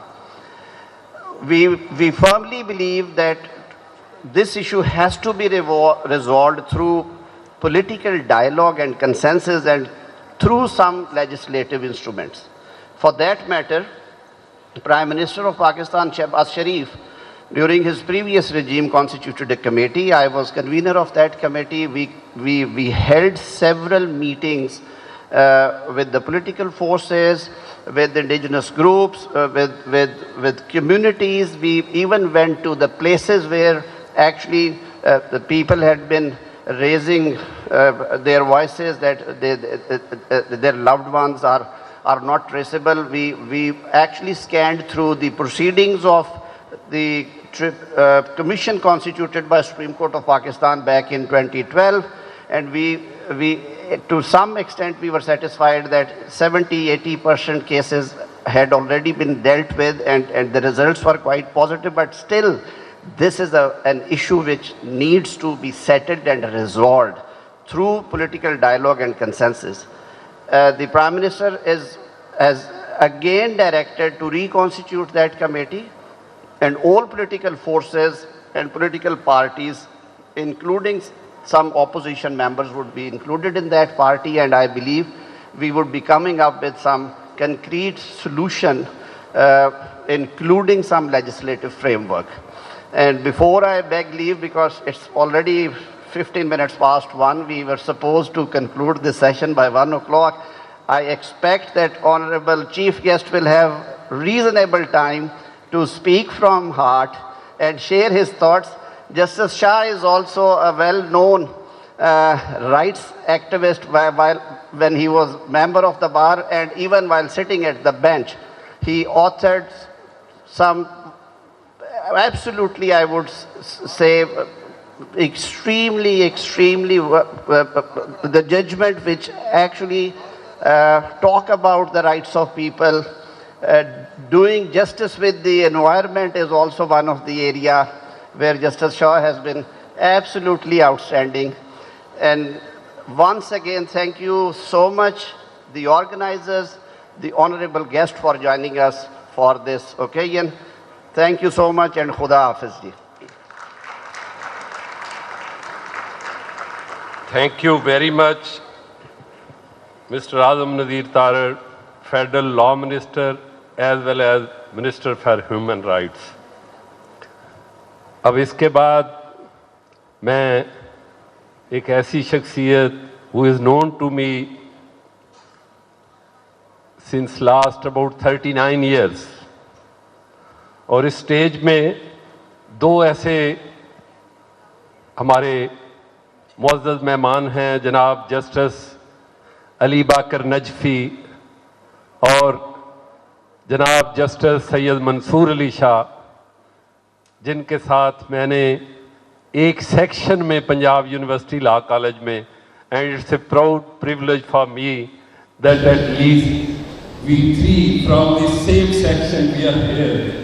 तो शाह साहब हमारे human right activist, एक इंतहाई नामवर वकील के साथ साथ हमारे chief justice Lahore high court, और आज इंशाअल्लाह by the grace of almighty he will be the next chief justice of Pakistan, जनाब Syed Mansoor Ali Shah. Justice Sayyid Mansoor Ali Shah, Senior Peony Judge, the Chief Guest of this conference. Thank you very much.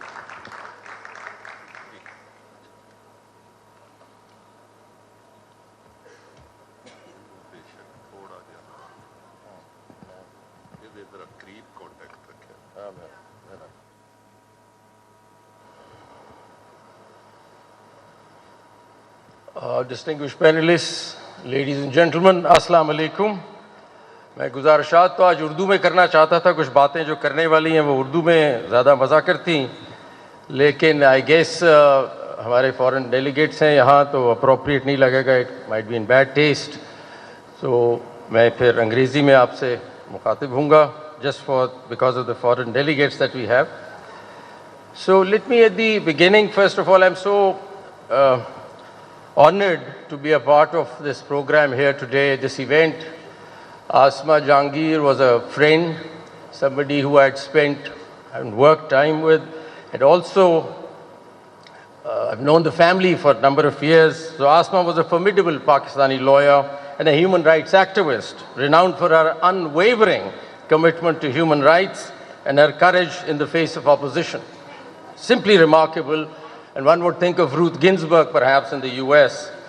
Her legacy is marked by her resilience, her passionate defense of human rights, and her influential role in pushing democratic processes in Pakistan. So I'm delighted and very honored that I stand here as a guest on Asma Jahangir's conference, which to me means a lot. Let me at the very outset say that I'm neither here to defend jurisprudence of the Supreme Court, neither I'm here to say that I'm very proud of some of the things that we've done. I think there have been dark patches of the judiciary, and I'm not proud of that. There have been bad decisions, there have been good decisions, there have been low points, and there have been high points. But that's for you to judge. We make jurisprudence, we give out judgments, and it's for you to critique those judgments. You have all the right to do that.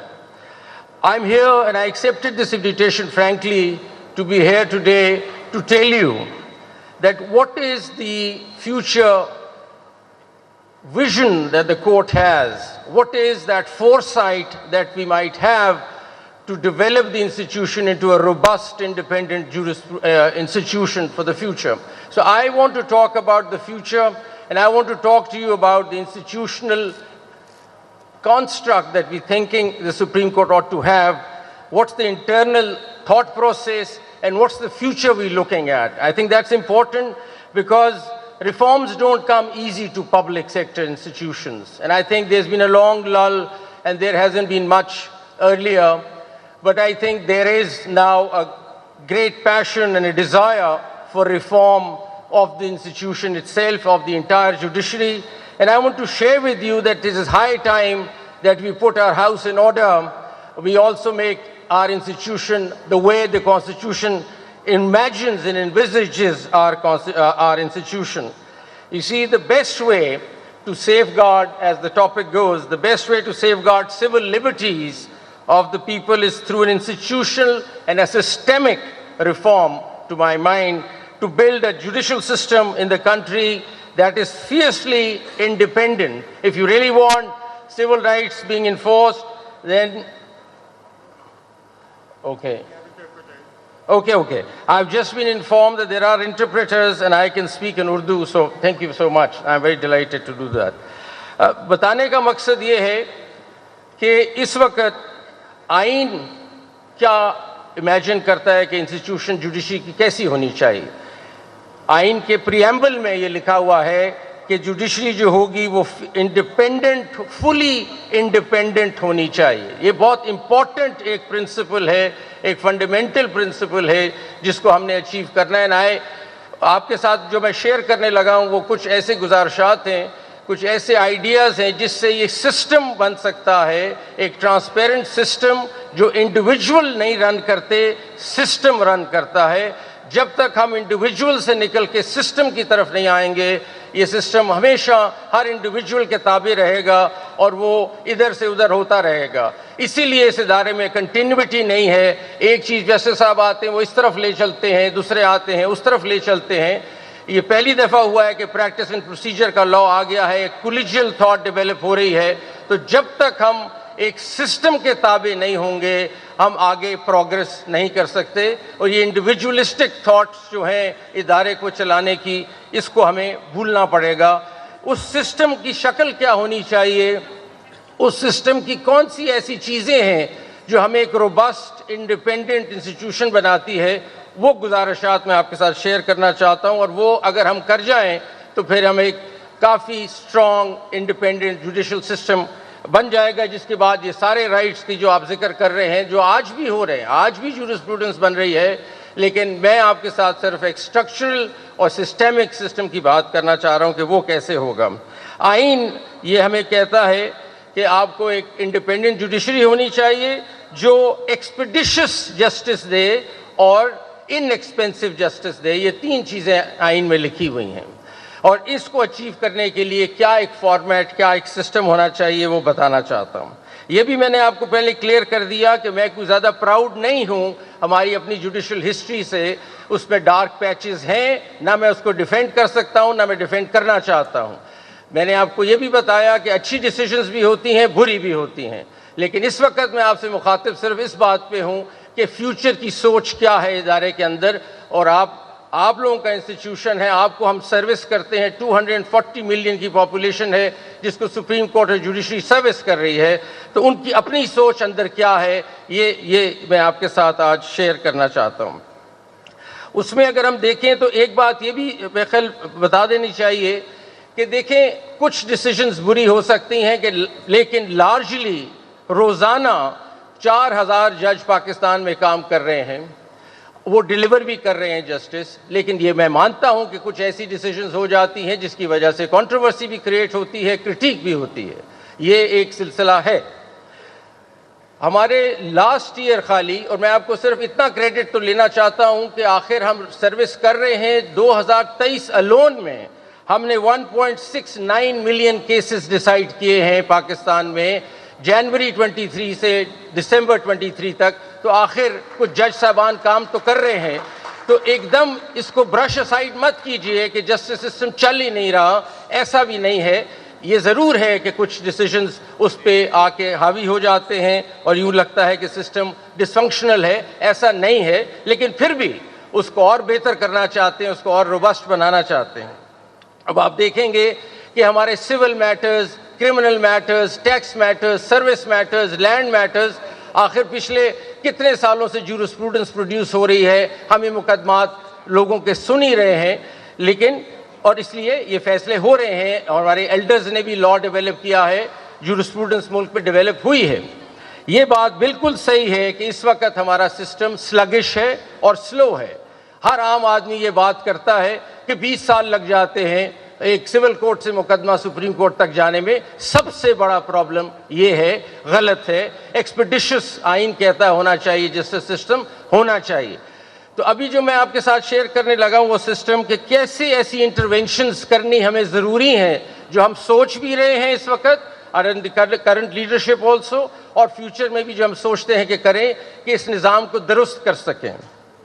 اس کے لیے سب سے پہلی بات جو ہم سمجھتے ہیں کہ اس وقت ہمارے پاس پاکستان میں تقریباً 2 million cases, Pakistan 2.4 million cases pending ہیں پاکستان میں. اب اگر آگے چلنا ہے ہم نے, اور اس وقت میں اس سے بھی کرٹیک کو ایکسیپٹ کرتا ہوں کہ world bank justice project report کے مطابق ہمارا کو 130 نمبر ہے 142 نمبر کنٹریز میں, بہت برا ہے, کوئی اچھی پکچر نہیں ہے. عوام کے دماغ میں یا پبلک are also thinking کہ ہم کوئی ڈیلیور زیادہ نہیں کرتے. شاید آپ کا اپنا ویو ہے اور ہے. اس کو ٹھیک کرنے کے لیے روڈ ہیڈ کیا ہے, it's the future that is my concern جو آپ کے ساتھ شیئر کرنا چاہتا ہوں.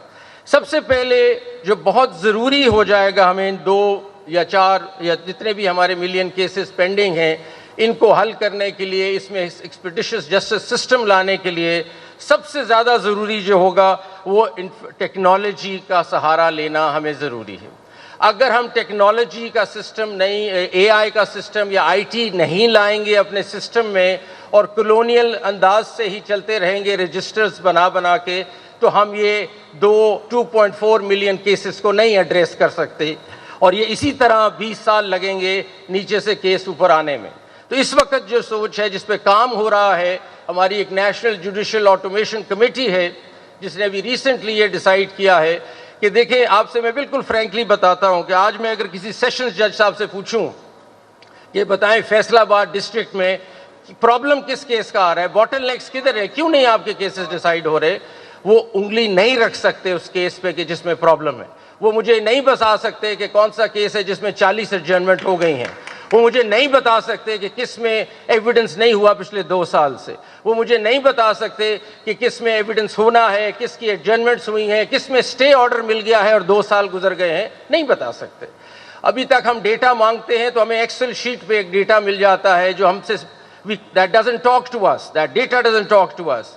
So ہمیں ٹیکنالوجی, ایک سمارٹ ٹیکنالوجی لے کے جانی ہے ڈسٹرکٹ لیول پہ, اور ہمیں یہ ڈیٹا کلیکٹ کرنا ہے جو انٹیلیجنٹ سمارٹ ڈیٹا ہے جس کی انالیسز ہمیں شروع کرنی پڑے گی. ہر ڈسٹرکٹ میں ہمارا ڈیٹا اینڈ انالیسز روم جب تک نہیں بنے گا, انلیس ہر روز بیٹھ کے ہم ڈیش بورڈ پہ دیکھیں کہ کون سے کیسز ڈیسائیڈ ہو رہے ہیں اور کون سے نہیں ہو رہے. ہم نیا سسٹم جو بنانا چاہ رہے ہیں اس میں ہر کیس کی لائف ہسٹری کے اندر جو پرابلمز ہیں ان کو الارم بیلز کا نام دے رہے ہیں, اور الارم بیلز کے طور پہ اس کو اکٹھا کریں گے. فار ایگزامپل, اگر ایک کیس میں 3 سال سے وہ ڈیسائیڈ نہیں ہو رہا, ایویڈنس نہیں ہو رہا, یا ایڈجرنمنٹس ہو رہی ہیں یا اسٹے آرڈر, یہ الارم بیلز ہیں. This will put that case into red.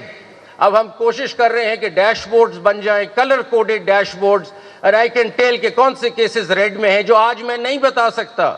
If I pick up the phone and talk to the sessions judge in Pakistan, I can't tell him کون سا کیس ٹھیک کرو, کون سے تمہارے پرابلم ایریاز ہیں, میں نہیں بتا سکتا. It is important that through this information technology ہم ڈیش بورڈز کریٹ کریں جس میں ہم through color coding ہم بتا سکتے ہیں کہ یہ ریڈ میں ہے کیسز, یہ اورنج میں ہے کیسز, اور یہ گرین میں ہے. آئیڈیل پاکستان کیا ہوگا کہ سارے ضلع جو ہوں گے گرین میں پہنچ جائیں اور ہمارے سارے ریڈ کیسز ختم ہو جائیں. اسی طرح ہائی کورٹ میں اور اسی طرح سپریم کورٹ میں. So the first big intervention جس پہ کام شروع ہے وہ یہ ہے کہ ٹیکنالوجی اگر آپ نہیں لائیں گے اور اے آئی نہیں لائیں گے تو یہ سسٹم نہیں ٹھیک ہو سکتا, یہ اسی طرح چلتا رہے گا. تو اگر کوئی چیز نئی کرنی ہے تو ٹیکنالوجی ہے, اور technology through dash board, intelligent data, monitoring and supervision, every day supervision of the case. جس طرح آپ ایک بڑی کارپوریشن دیکھتے ہیں, ان کا ایک کنٹرول روم ہوتا ہے جس میں وہ ڈیلی دیکھ رہے ہیں اپنی پروڈکشن کہ کیسے چل رہا ہے. جب تک ہمارا یہ سسٹم نہیں بنے گا ہم اپنے کیسز کو نہیں مانیٹر کر سکیں گے, اور یوں ہی چیزیں چلتی رہیں گی جیسے چل رہی ہیں. So that's number one. Number two پہ آتے ہیں. نمبر 2 یہ ہے کہ ہماری جو اپوائنٹمنٹ کا طریقہ ہے اس کو ہمیں دیکھنا ہے کہ ججز ہم اپوائنٹ کیسے کرتے ہیں. میرے خیال یہ بہت ہی کرٹیکل ایریا ہے کہ آپ کی اپوائنٹمنٹ ایک ہائی کورٹ کے جج کی یا ویسے ڈسٹرکٹ جوڈیشری کے جج کی کیسے ہو رہی ہے. ایگزامینیشن پیٹرنز ڈسٹرکٹ جوڈیشری کے کیسے ہیں. ہمارے کچھ زمانے میں ہم سنتے ہیں کہ ایسے بھی ججز آئے جس کو چائنا بیچ کہتے ہیں, کیونکہ بڑے آسانی سے کوئی ٹیسٹ دے کے ججز آ گئے. تو China bench, I am not putting down China at all, but I am seeing China bench نے پھر جو ریزلٹس دکھائے ہوں گے وہ بھی آپ کے سامنے آ گئے ہوں گے. سو اس لیے appointment process has to be state of the art, اور ہمیں اس میں چیزیں سوچنی ہیں اور ری تھنک کرنی ہیں. اس وقت جوڈیشل کمیشن آف پاکستان کے پاس رولز پینڈنگ ہیں جو 3rd اور 4th کو میٹنگ رکھی گئی ہے, اور ہماری بار بھی اس میں شامل ہے کہ ہم نے دیکھنا ہے کہ ہم نے اپوائنٹمنٹس کیسے کرنی ہیں. We have to be very clear about the person that we are inducting as a judge, because اس نے 20 سال سسٹم میں رہنا ہے اور سسٹم کو بٹھا بھی سکتا ہے اور کھڑا بھی کر سکتا ہے. اس لیے بہت لازمن ہے کہ وہ جج آپ کیسے لیتے ہیں. سو اپوائنٹمنٹ پروسیس میں پبلک ہیئرنگز کا کانسیپٹ, یہ میری سوچ ہے کہ پبلک ہیئرنگز کا بھی کانسیپٹ ہو سکتا ہے. آپ اس کے کیریکٹر کے بارے میں دیکھیں, آپ اس کے کام کے بارے میں دیکھیں, اور یہ سفارشات سے اور ریکویسٹ سے اور اس کے بیٹا اور اس کا بیٹا, یہ ججز اس طرح نہیں بنانے. ہم نے جج بنانے ہیں میرٹ پہ اگر سسٹم چلانا ہے. اور if you really want to make Asma Jahangir proud one day, then we have to really figure that out seriously. So ایک ہم اس کے کافی ریگرس طریقے ہیں جس کو ڈسکس کیا جا سکتا ہے, لیکن ابھی آپ لوگوں کو بتانے کا مقصد یہ ہے کہ ہم اس کو ری وزٹ کر رہے ہیں کہ آپ نے انڈکٹ ججز کو کیسے کرنا ہے. Everything starts at the appointment stage and it is very important. دوسری چیز جو ہے وہ یہ ہے کہ جو جج پرفارم نہیں کر رہا نکال کے باہر کریں اس. یہ نہیں ہو سکتا کہ ایک جج پرفارم نہیں کر رہا, اب نے آپ بیٹھے رہے جی اگلے 20 سال اس سسٹم میں. کیوں بیٹھے رہے؟ اگر ایک جج انکمپیٹنٹ ہے, سلگش ہے, he does not work, for misconduct he should be thrown out immediately. یہ ہو نہیں سکتا کہ لوگوں کے کاموں کو ہم اس طرح ڈیل کریں. سو آئی تھنک ہمارا جو سپریم جوڈیشل کاؤنسل ہے, we have to make it more empowered. And recent decisions you must have seen, ابھی جو ہمارے چیف جسٹس ہیں انہوں نے اس پہ کافی سیریسلی ایکشن لیا. اس کو اور اسٹرانگ کرنا ہے کہ supreme judicial council can not tolerate corruption and can not tolerate incompetence. یہ دو چیزیں آپ کو سسٹم سے نکال کے باہر پھینکنی پڑیں گی, اور اس کے لیے بڑی بدمزگی ہوتی ہے. اتنا آسان نہیں ہے ججز کو نکالنا, اس میں بہت سے پھر گروپنگ ہو جاتی ہے, ڈسٹربنس ہو جاتی ہے, لیکن we have to cut through this چیز and we have to achieve this target of removing ججز if they are not good. S J C جو ہے سپریم جوڈیشل کاؤنسل, یہ کانسٹیٹیوشنل کورٹ کے ججز کی باتیں کرتی, لیکن ڈسٹرکٹ جوڈیشری کا سسٹم بھی ہمیں اسی طرح کا بنانا پڑے گا. جو ایڈمنسٹریشن کمیٹی ہے ہائی کورٹس کی, they have to become more proactive and robust, and they should be able to throw ججز out who are not performing. یہ دوسرا چیز ہے جو اگر آپ سسٹم کی بات کر رہے ہیں تو یہ ضروری ہوگا کہ ریموول آف جج should be very important, and no incompetence and no corruption should be tolerated. Zero tolerance for this. ہم ایک پبلک سیکٹر ہیں, پبلک سیکٹر میں ہم لوگوں کو سروسز دے رہے ہیں جسٹس سسٹم کی. We cannot tolerate such people in the system. تیسری چیز یا چوتھی چیز یہ ہے کہ آپ کی اسائنمنٹ آف کیسز کیسے ہے. کیس مینجمنٹ سسٹمز ہیں یا ویسے ہی کسی کے پاس کیس لگ جاتا ہے, یہ اس جج کو کیس لگا دو کیونکہ مجھے یہ رزلٹ چاہیے, یہ اس جج کے پاس لگا دو مجھے یہ رزلٹ چاہیے. یہ نہیں ہو سکتا, یہ ہو ہی نہیں سکتا. This has to be a transparent system کہ آپ نے کس طرح کسی جج کے جائے گا. اور میں سمجھتا ہوں اس میں بہت سی سب سے خوشائن چیز تو پریکٹس اینڈ پروسیجر ہوا, جس میں ایک کمیٹی کم از کم فیصلہ کرتی ہے کہ کیس کہاں جانا ہے, اور ایک الون چیف جسٹس فیصلہ نہیں کرتے کہ کیس کہاں جائے گا. پاسٹ میں جو بھی چیزیں ہوتی رہیں اس کا ایک مداوع ہو سکتا ہے پریکٹس اینڈ پروسیجر کو ہم نے اسٹرینتھن کرنا ہے تو یہ کولیجیلٹی آنی پڑے گی. یہ ہمارا جو انسٹیٹیوشن ہے بہت chief justice specific centric driven ہے. آئی تھنک میں کریڈٹ دیتا ہوں کرنٹ چیف جسٹس قاضی فائزہ صاحب کو بھی کہ انہوں نے یہ پریکٹس اینڈ پروسیجر میں اپنی پاور کو کرٹیل کیا اور ایک کمیٹی بنائی. یہ شاید پاسٹ میں کوئی نہ کرتا, یہ انہوں نے کیا. آئی کمپلیمنٹ ہم for this and that's a brave move. اب اس چیز کو یہ ساری سوچ ہمیں آگے لانی ہے, تھرو اے کولیجیل فیشن ہم آگے چلیں, ہم کلیکٹیو تھنکنگ سے آگے چلیں. یہ ایک آدمی نہیں چلا سکتا ادارے کو. دیر ہیز بین, آپ نے پاسٹ میں دیکھا ایڈونچرزم بھی بہت ہوئی ہمارے کورٹ سے, ایک آدمی جو سوچے وہ چل پڑتا ہے, ایسا نہیں ہونا چاہیے. سو یہ بہت ضروری ہوگا کہ ہماری کیس کی فکسیشن, بینچز کی فارمیشن, یہ ساری ٹیکنالوجی ہی سنبھال سکتی ہے اور اس میں ٹرانسپیرنسی آ سکتی ہے. کسی سے پوچھنے کی ضرورت نہیں ہے. سب سے آسان طریقہ, اگر کوئی انگلی بھی اٹھائے تو آپ کہہ جی یہ سسٹم ہے ہمارا, ایک اے آئی سسٹم ہے, یہ بینچز بھی بناتا ہے اکارڈنگ ٹو دی ایکسپرٹیز, یہ کیسز بھی مارک کرتا ہے according to the expertise and case management and case load. ہمیں کوئی انڈیویجول اس میں کام کرنے کی ضرورت ہی نہیں ہے. یہ بھی آپ جانتے ہیں کہ ہمارے سسٹم میں مافیاز آپریٹ کر رہے ہیں at the lower level, who make sure that the cases travel to various places. یہ بھی کٹ ڈاؤن ہو جاتا ہے. تو جو میں نے آپ سے ٹیکنالوجی کی پہلے بات کی, وہ ٹیکنالوجی کٹس تھرو دا چیز اور ایک بہت ٹرانسپیرنٹ سسٹم ہمیں دے دیتا ہے.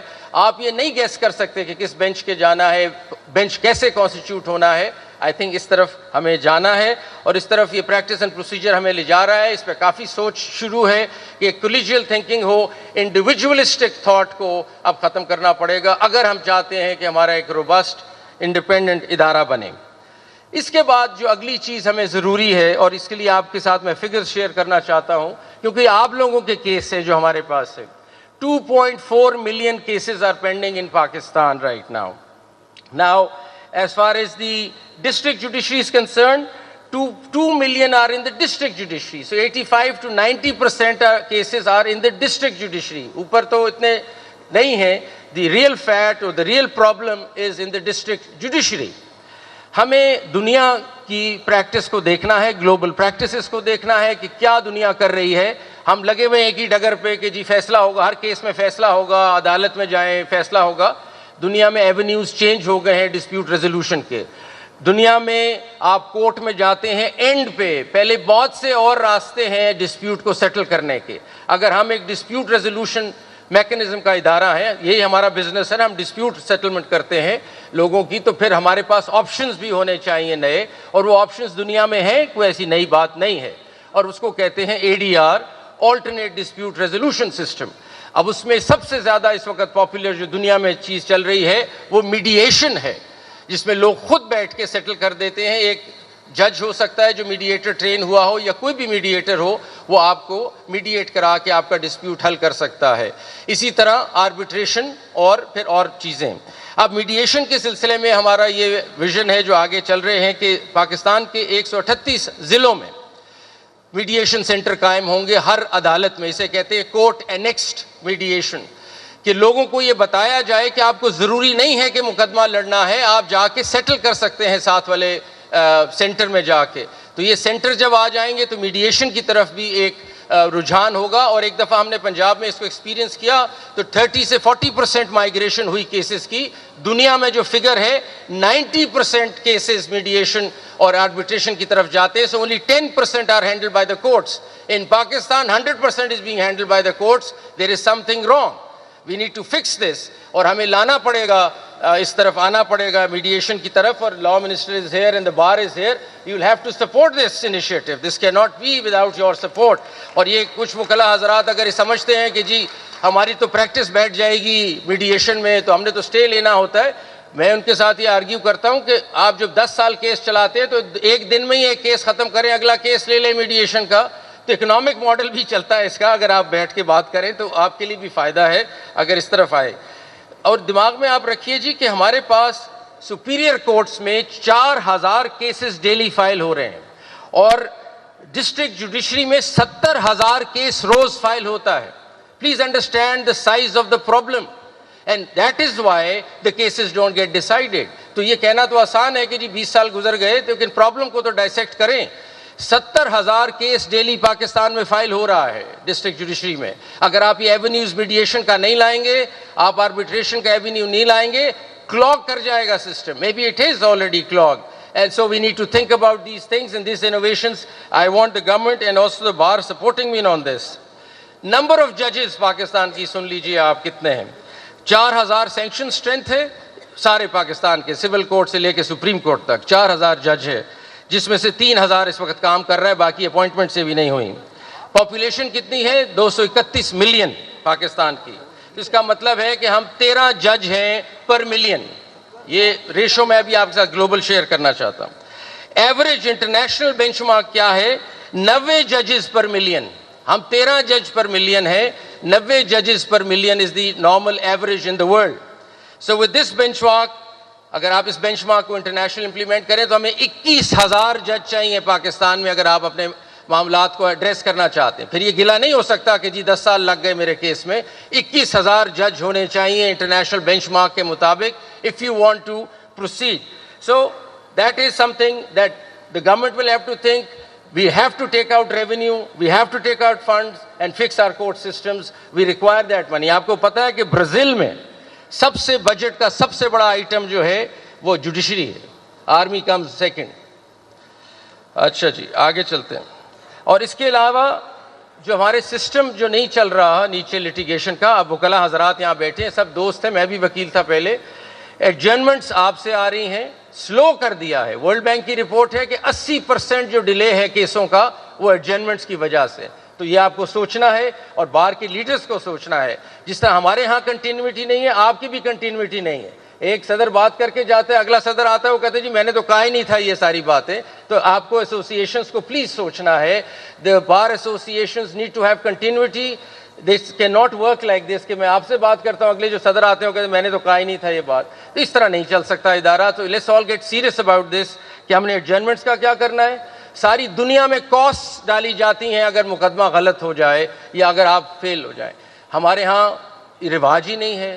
اب یہ رواج ڈالتے ہیں تو بار اپسیٹ ہو جاتی ہے. اب بار کو اپریشیٹ کرنا پڑے گا کہ کرٹیل کرنے کا کوئی طریقہ نہیں ہے unless you put costs. All over the world آپ کو کاسٹ ملتی ہیں دوسری پارٹی کو. تو خدا را بار سے بھی میری سپورٹ یہ چاہیے کہ کاسٹ ہمیں امپوز کرنی پڑے گی. We are heading in that direction, but I want the support of the bar that this has to happen. If you take somebody all the way to the Supreme Court in a frivolous matter, there has to be costs. At the end of the day, the whole world does that. Pakistan اس چیز کو نہیں کرتا جو کرنا ضروری ہے. اور مہربانی کیجئے سارے جو بیٹھے ہیں یہاں بڑے, آپ لوگ دیکھیں اس بات کو, ناراضگی اس میں نہیں ہونی چاہیے. اب پھر آپ دیکھیں, آپ آئے دن سٹرائکس کرتے ہیں. اب خدا را ایک طرف ہم سسٹم ٹھیک کرنے نکلے ہیں نا, اب سٹرائکس کیا ہوتی ہیں جی ترکی میں فلاں چیز ہوئی ہے تو سٹرائک ہو گئی ہے چنیوٹ میں. وہ جی پتہ چلا ہے جی پتہ نہیں باہر کے کسی ملک میں کرکٹ میچ ہار گئے ہیں تو پتہ چلا گجرانوالا میں سٹرائک ہے. Is this the way system runs? Is this the way you think judiciary is going to run? آپ کو اندازہ نہیں ہے کہ ایک آدمی ایک litigant کو کیا کاسٹ دینی پڑتی ہے ڈیلی کورٹ کیسز میں آنے کی. There are people who sell their livestock to come to court. مطلب بکریاں بیچتے ہیں, بھینسیں بیچتے ہیں عدالت آنے کے لیے. آپ آگے کہتے ہیں آج سٹرائک ہے کیونکہ کرکٹ میچ ہار گئے. But yeah, come on, let's get serious. And I'm very frank, being very frank with my bar leaders sitting here. آپ سوچیں اس بات کو, اس طرح نہیں چل سکتا. اچھا جی, دوسرا یہ اسٹے آرڈر کلچر بھی ختم ہوگا کیونکہ یہ آئی ٹی سسٹم جو ہمارا آ جائے گا. Stay cannot go on. Sorry, stay will get the color coding done. We'll get people who getting stay orders. یہ نہیں ہو سکتا that you sort of rent seekers جو بیٹھے سسٹم میں چلا رہے ہیں ہمارے کندھے پہ اسٹے لے کے اور پھر اور جو بھی کرتے ہیں, یہ نہیں ہوگا جی. So this system will not be allowed to be manipulated by the mafia operating in the system which is playing the system. So hopefully with the IT and AI جو ہم بنانا چاہ رہے ہیں, we cut through this entire system and try to improve it. دوسری چیز یہ ہے جو آپ کے لیے بڑی خوشائن ہے کہ آپ کی lowest number of lawyers per capita ہیں پاکستان میں. I mean, in Pakistan there are about 238,000 lawyers in a country of 231 million. تو آپ دیکھیں یو کے میں ایک لائر ہے 203 لوگوں کے لیے. ان انڈیا چلو آسٹریلیا میں ایک ہے 300 لوگوں کے لیے. پاکستان میں ایک ہے 1000 لوگوں کے لیے. تو اس لیے we need more lawyers but genuine lawyers and actual law degree lawyers, because there is an imposter کی بھی کہانی چل رہی ہے, اس کو بھی ختم کریں. سو اس لیے ADR کی طرف ہمیں چلنا ضروری ہوگا اور بہت لازمن ہے کہ ہم اس طرف چلیں. ایک اور خوش آئین بات آپ سے کرنے لگے کہ لا اینڈ جسٹس کمیشن نے state of the art arbitration قانون بنا لیا ہے اور سیکنڈ کو ہم ہینڈ اوور کر رہے ہیں ٹو دی لا منسٹر کہ اس کی قانون سازی کی جائے پاکستان میں. Long due issue. ہمارا اس وقت آربیٹریشن کا قانون 1940 کا ہے جو ہر سٹیپ پہ کورٹ کو انوالو کر دیتا ہے. تو پاکستان میں آج سے پہلے آپ نے اگر آربیٹریشن کرنی ہے تو پہلے آربیٹریشن کر لیں اور پھر مقدمہ چلائیں. تو you have to do both the things. یہ آربیٹریشن کا حال تھا ہمارے پاکستان میں. دنیا بھر میں آربیٹریشن جب آپ کرتے ہیں تو ایوارڈ کو کوئی ٹچ نہیں کرتا. بڑا ریئر یا بڑا لمیٹڈ گراؤنڈز پہ آپ ٹچ کر سکتے ہیں ایوارڈ کو. پاکستان میں جو چیز سٹیپ کرتے ہیں آپ کا سٹے مل جاتا ہے عدالت سے اور آربیٹریشن کبھی چلتی نہیں ہے. So we have come up with the help of the experts in the country under the banner of Law and Justice Commission, the latest arbitration law in the world. We've also looked at India, جو recent آیا ہے اس کی ساری ہم نے جو objections اس پہ آئی تھیں اس سے بھی آگے چلے گئے ہیں. اب ہم ان کو دے رہے ہیں to the government and they need to enforce it. اس سے دو چیزیں ہوں گی. ایک عام آدمی کے لیے ایک ایونیو کھل جائے گا کہ ڈومیسٹک آربیٹریشن وہ اپنا کر سکتا ہے ضلعوں میں جا کے. جو ہمارا ADR سینٹر بنے گا ہر ضلع میں آپ جا کے آربیٹریٹ کریں اور اپنا مسئلہ حل کریں. اور دوسرا اکانومی کو بہت بہتر کرے گا. جو انٹرنیشنل ڈسپیوٹس ہیں ان کے لیے for the first time we'll have an international commercial arbitration centre in Islamabad جس کے لیے آپ ملینز آف ڈالرز خرچتے ہیں. انگلینڈ جاتے ہیں کبھی کدھر جاتے ہیں یہ مقدمات لے کے. آپ کے پاس ان ہاؤس پاکستان میں یہ فیسلٹی آ جائے گی. تو آربیٹریشن اتنا خوش آئین لا ہے کہ آپ کو لٹیگیشن سے ہٹنا پڑے گا. اور میں سب کو یہ ریکویسٹ کر رہا ہوں کہ litigation is your last recourse. You must first try to mediate, arbitrate, and only then go for litigation, which is the other way around in Pakistan, which is not the done thing. اس کے بعد نئی چیز جو دنیا میں ہو رہی ہے اور ہم پھر پیچھے رہ گئے ہوئے ہیں. میں ابھی دوحہ سے ہو کے آیا ہوں جہاں 50 جورسڈکشنز کے کورٹ سے لوگ آئے ہوئے تھے. دنیا بھر میں کمرشل کورٹس ہیں اور آپ کو میں بتاؤں کہ دنیا بھر میں کمرشل کورٹس کو پریفرنس دی جاتی ہے over any other court. A criminal case is not that important. More important in the world is a commercial court. Why?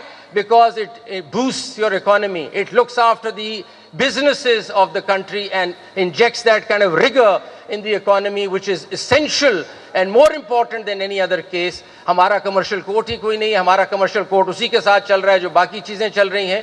تو ہم نے ادھر پرپوز بھی کیا دوحہ میں اور اب انشاءاللہ آگے چل رہے ہیں اس معاملے میں کہ پورا کمرشل کوریڈور بنے گا پاکستان میں. ضلع میں آپ کا کمرشل کیس جو بھی ڈیفائن کر لیں آپ کمرشل کیسز لارجلی بزنسز سے ریلیٹ کرتے ہیں وہ ڈسٹرکٹ کورٹ میں چلیں گے. اس کے بعد ہائی کورٹ میں اس کا commercial division and even at the supreme court اس میں ٹیکس کیسز جو بھی ریونیو کے کیسز ہیں. یہ کمرشل کوریڈور جب تک نہیں بنے گا آپ کے جو اکانومی کے معاملات ہیں جو بار بار آ کے ہمیں بتاتے ہیں کہ ٹریلینز آف روپیز بینکوں کے پھنسے ہوئے ہیں, trillions of rupees tax authorities کے پھنسے ہوئے ہیں, تو پھر اس کو چلانے کا کوئی طریقہ بتائے نا. اس کا طریقہ یہ ہے کہ کمرشل کوریڈور ہمیں اپنا ڈیولپ کرنا ہے اور اس پہ کام جاری ہے. یہ آپ کے ساتھ شیئر کرنا چاہتے ہیں اور یہ کوئی نئی چیز ہم نہیں کر رہے. ابھی جیسا میں نے آپ کو کہا تقریباً ہر ایڈوانسڈ ملک میں اور خاص طور پہ اس ہمارے ساؤتھ ایشین ریجن میں this is going on for some time. We are lagging behind and we haven't come to this yet. اس کے علاوہ جو ایک اور بات کرنا چاہ رہا تھا میں وہ یہ ہے کہ جینڈر ریپرزنٹیشن ہماری بالکل پور ہے and that is not on. Pakistan کی پاپولیشن 230 ملین ہے, 50% آلموسٹ خواتین ہیں, لیکن وہ نظر نہیں آتی ہمارے جوڈیشل سسٹم میں. کیوں نہیں نظر آ رہی جی؟ کیوں نہیں نظر آ رہی؟ کیوں نہیں ہم جج لے رہے خواتین کو؟ سو اگر آپ کو میں اسٹیٹسٹکس بتاؤں جس از we need to bring that perspective in. آپ اس کو یہ نہ سمجھیں کہ خاتون کو لے آئیں گے کیا. ایک پورا perspective missing ہے جوڈیشل انڈرسٹینڈنگ کا. We don't know how to decide a particular matter. A woman would look at the whole issue differently. There has to be a total different lens. وہ لینز ہی missing ہے ہماری. تو یہ مت سمجھیں کہ ہم کہتے ہیں خاتون آ کے بیٹھ جائیں تو چلو برابر نہیں. Try to understand it enriches your jurisprudence. It brings in a total new perspective to which I am not alive to. یہ بات ضروری ہے. سو اب ہم دیکھتے ہیں کہ ہماری کتنی ہے جی 562 ویمن ہے پورے پاکستان میں ججز. 3000 یا 4000 ججوں میں سے 562 جو 16% بنتی ہیں. ہمارے سپریم کورٹ میں اس وقت 2 ججز ہیں اور ہماری کچھ ہائی کورٹس میں ملا کے بھی تھوڑی ہیں, زیادہ نہیں ہیں. So this is nothing to really write home about. ہمیں اس کو بڑھانا ہے. ہم we have to take a special step towards this, that we bring in judges at the High Court level, we bring in women judges at the district level, we bring them at the Supreme Court level. We get them involved in all decision making. The decision making changes. I sit with Justice Aisha and Justice Musarrat Hilali. I tell you کہ ایسے ایسے معاملات آتے ہیں family کے جو میرا تو اینگل ہی نہیں ہے, میں سمجھ ہی نہیں پا رہا اس چیز کو, لیکن وہ بتا رہی ہیں کہ یہ اس طرح بھی ایک چیز ہو سکتی ہے. And I learn. I'm missing out on all that. So اس لیے I'm sure number of courts are missing out on that. The gender representation is so critical in a country which has 50% population of women, and we're just sitting idle, not bringing them into our system. This is another intervention that has to take place if you really want the country to prosper and move up.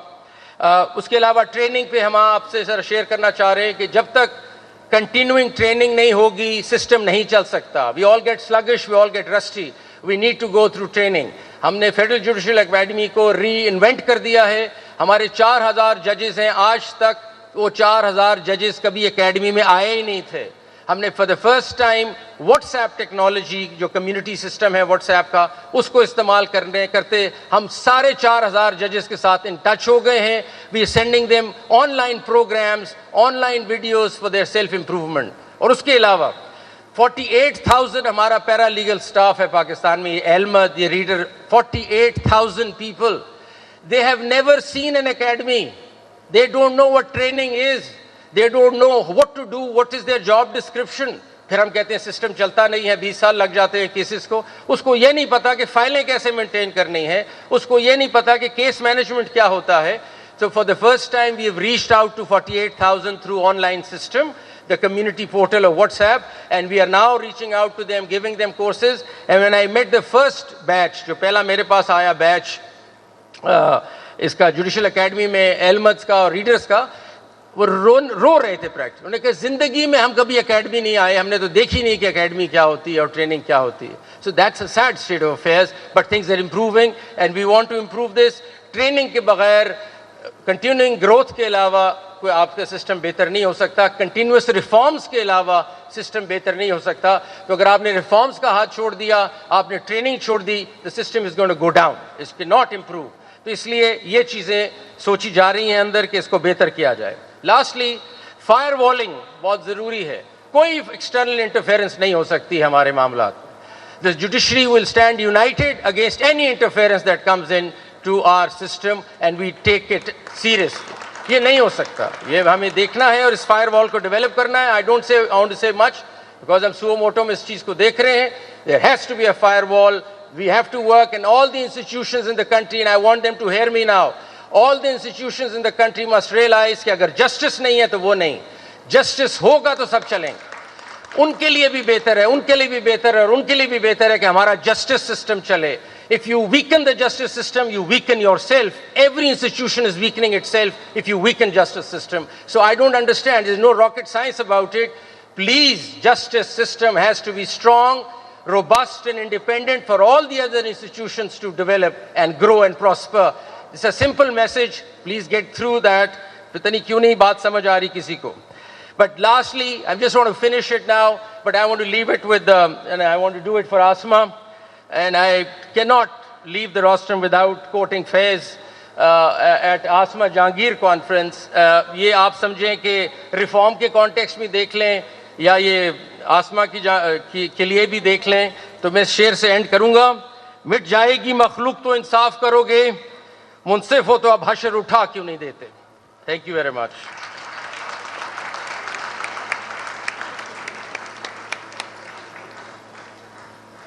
بہت مہربانی, بہت شکریہ جناب chief justice جی.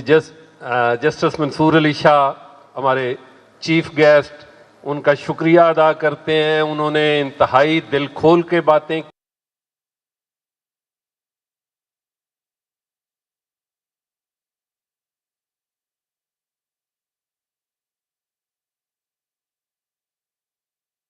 جو ہماری legal reform committee کے حوالے سے خاص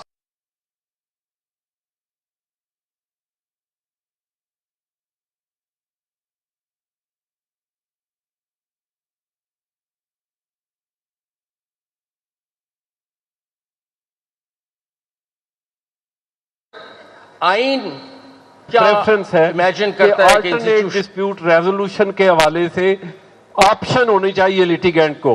और हमारी आपसे भी गुजारिश होगी कि आपकी जो भी लीगल रिफॉर्म्स करना चाह रहे हैं उसमें बार को और गवर्नमेंट को जो स्टेक होल्डर्स हैं उसमें जो कलेक्टिव एक सजेशंस हैं वो जरूर लें।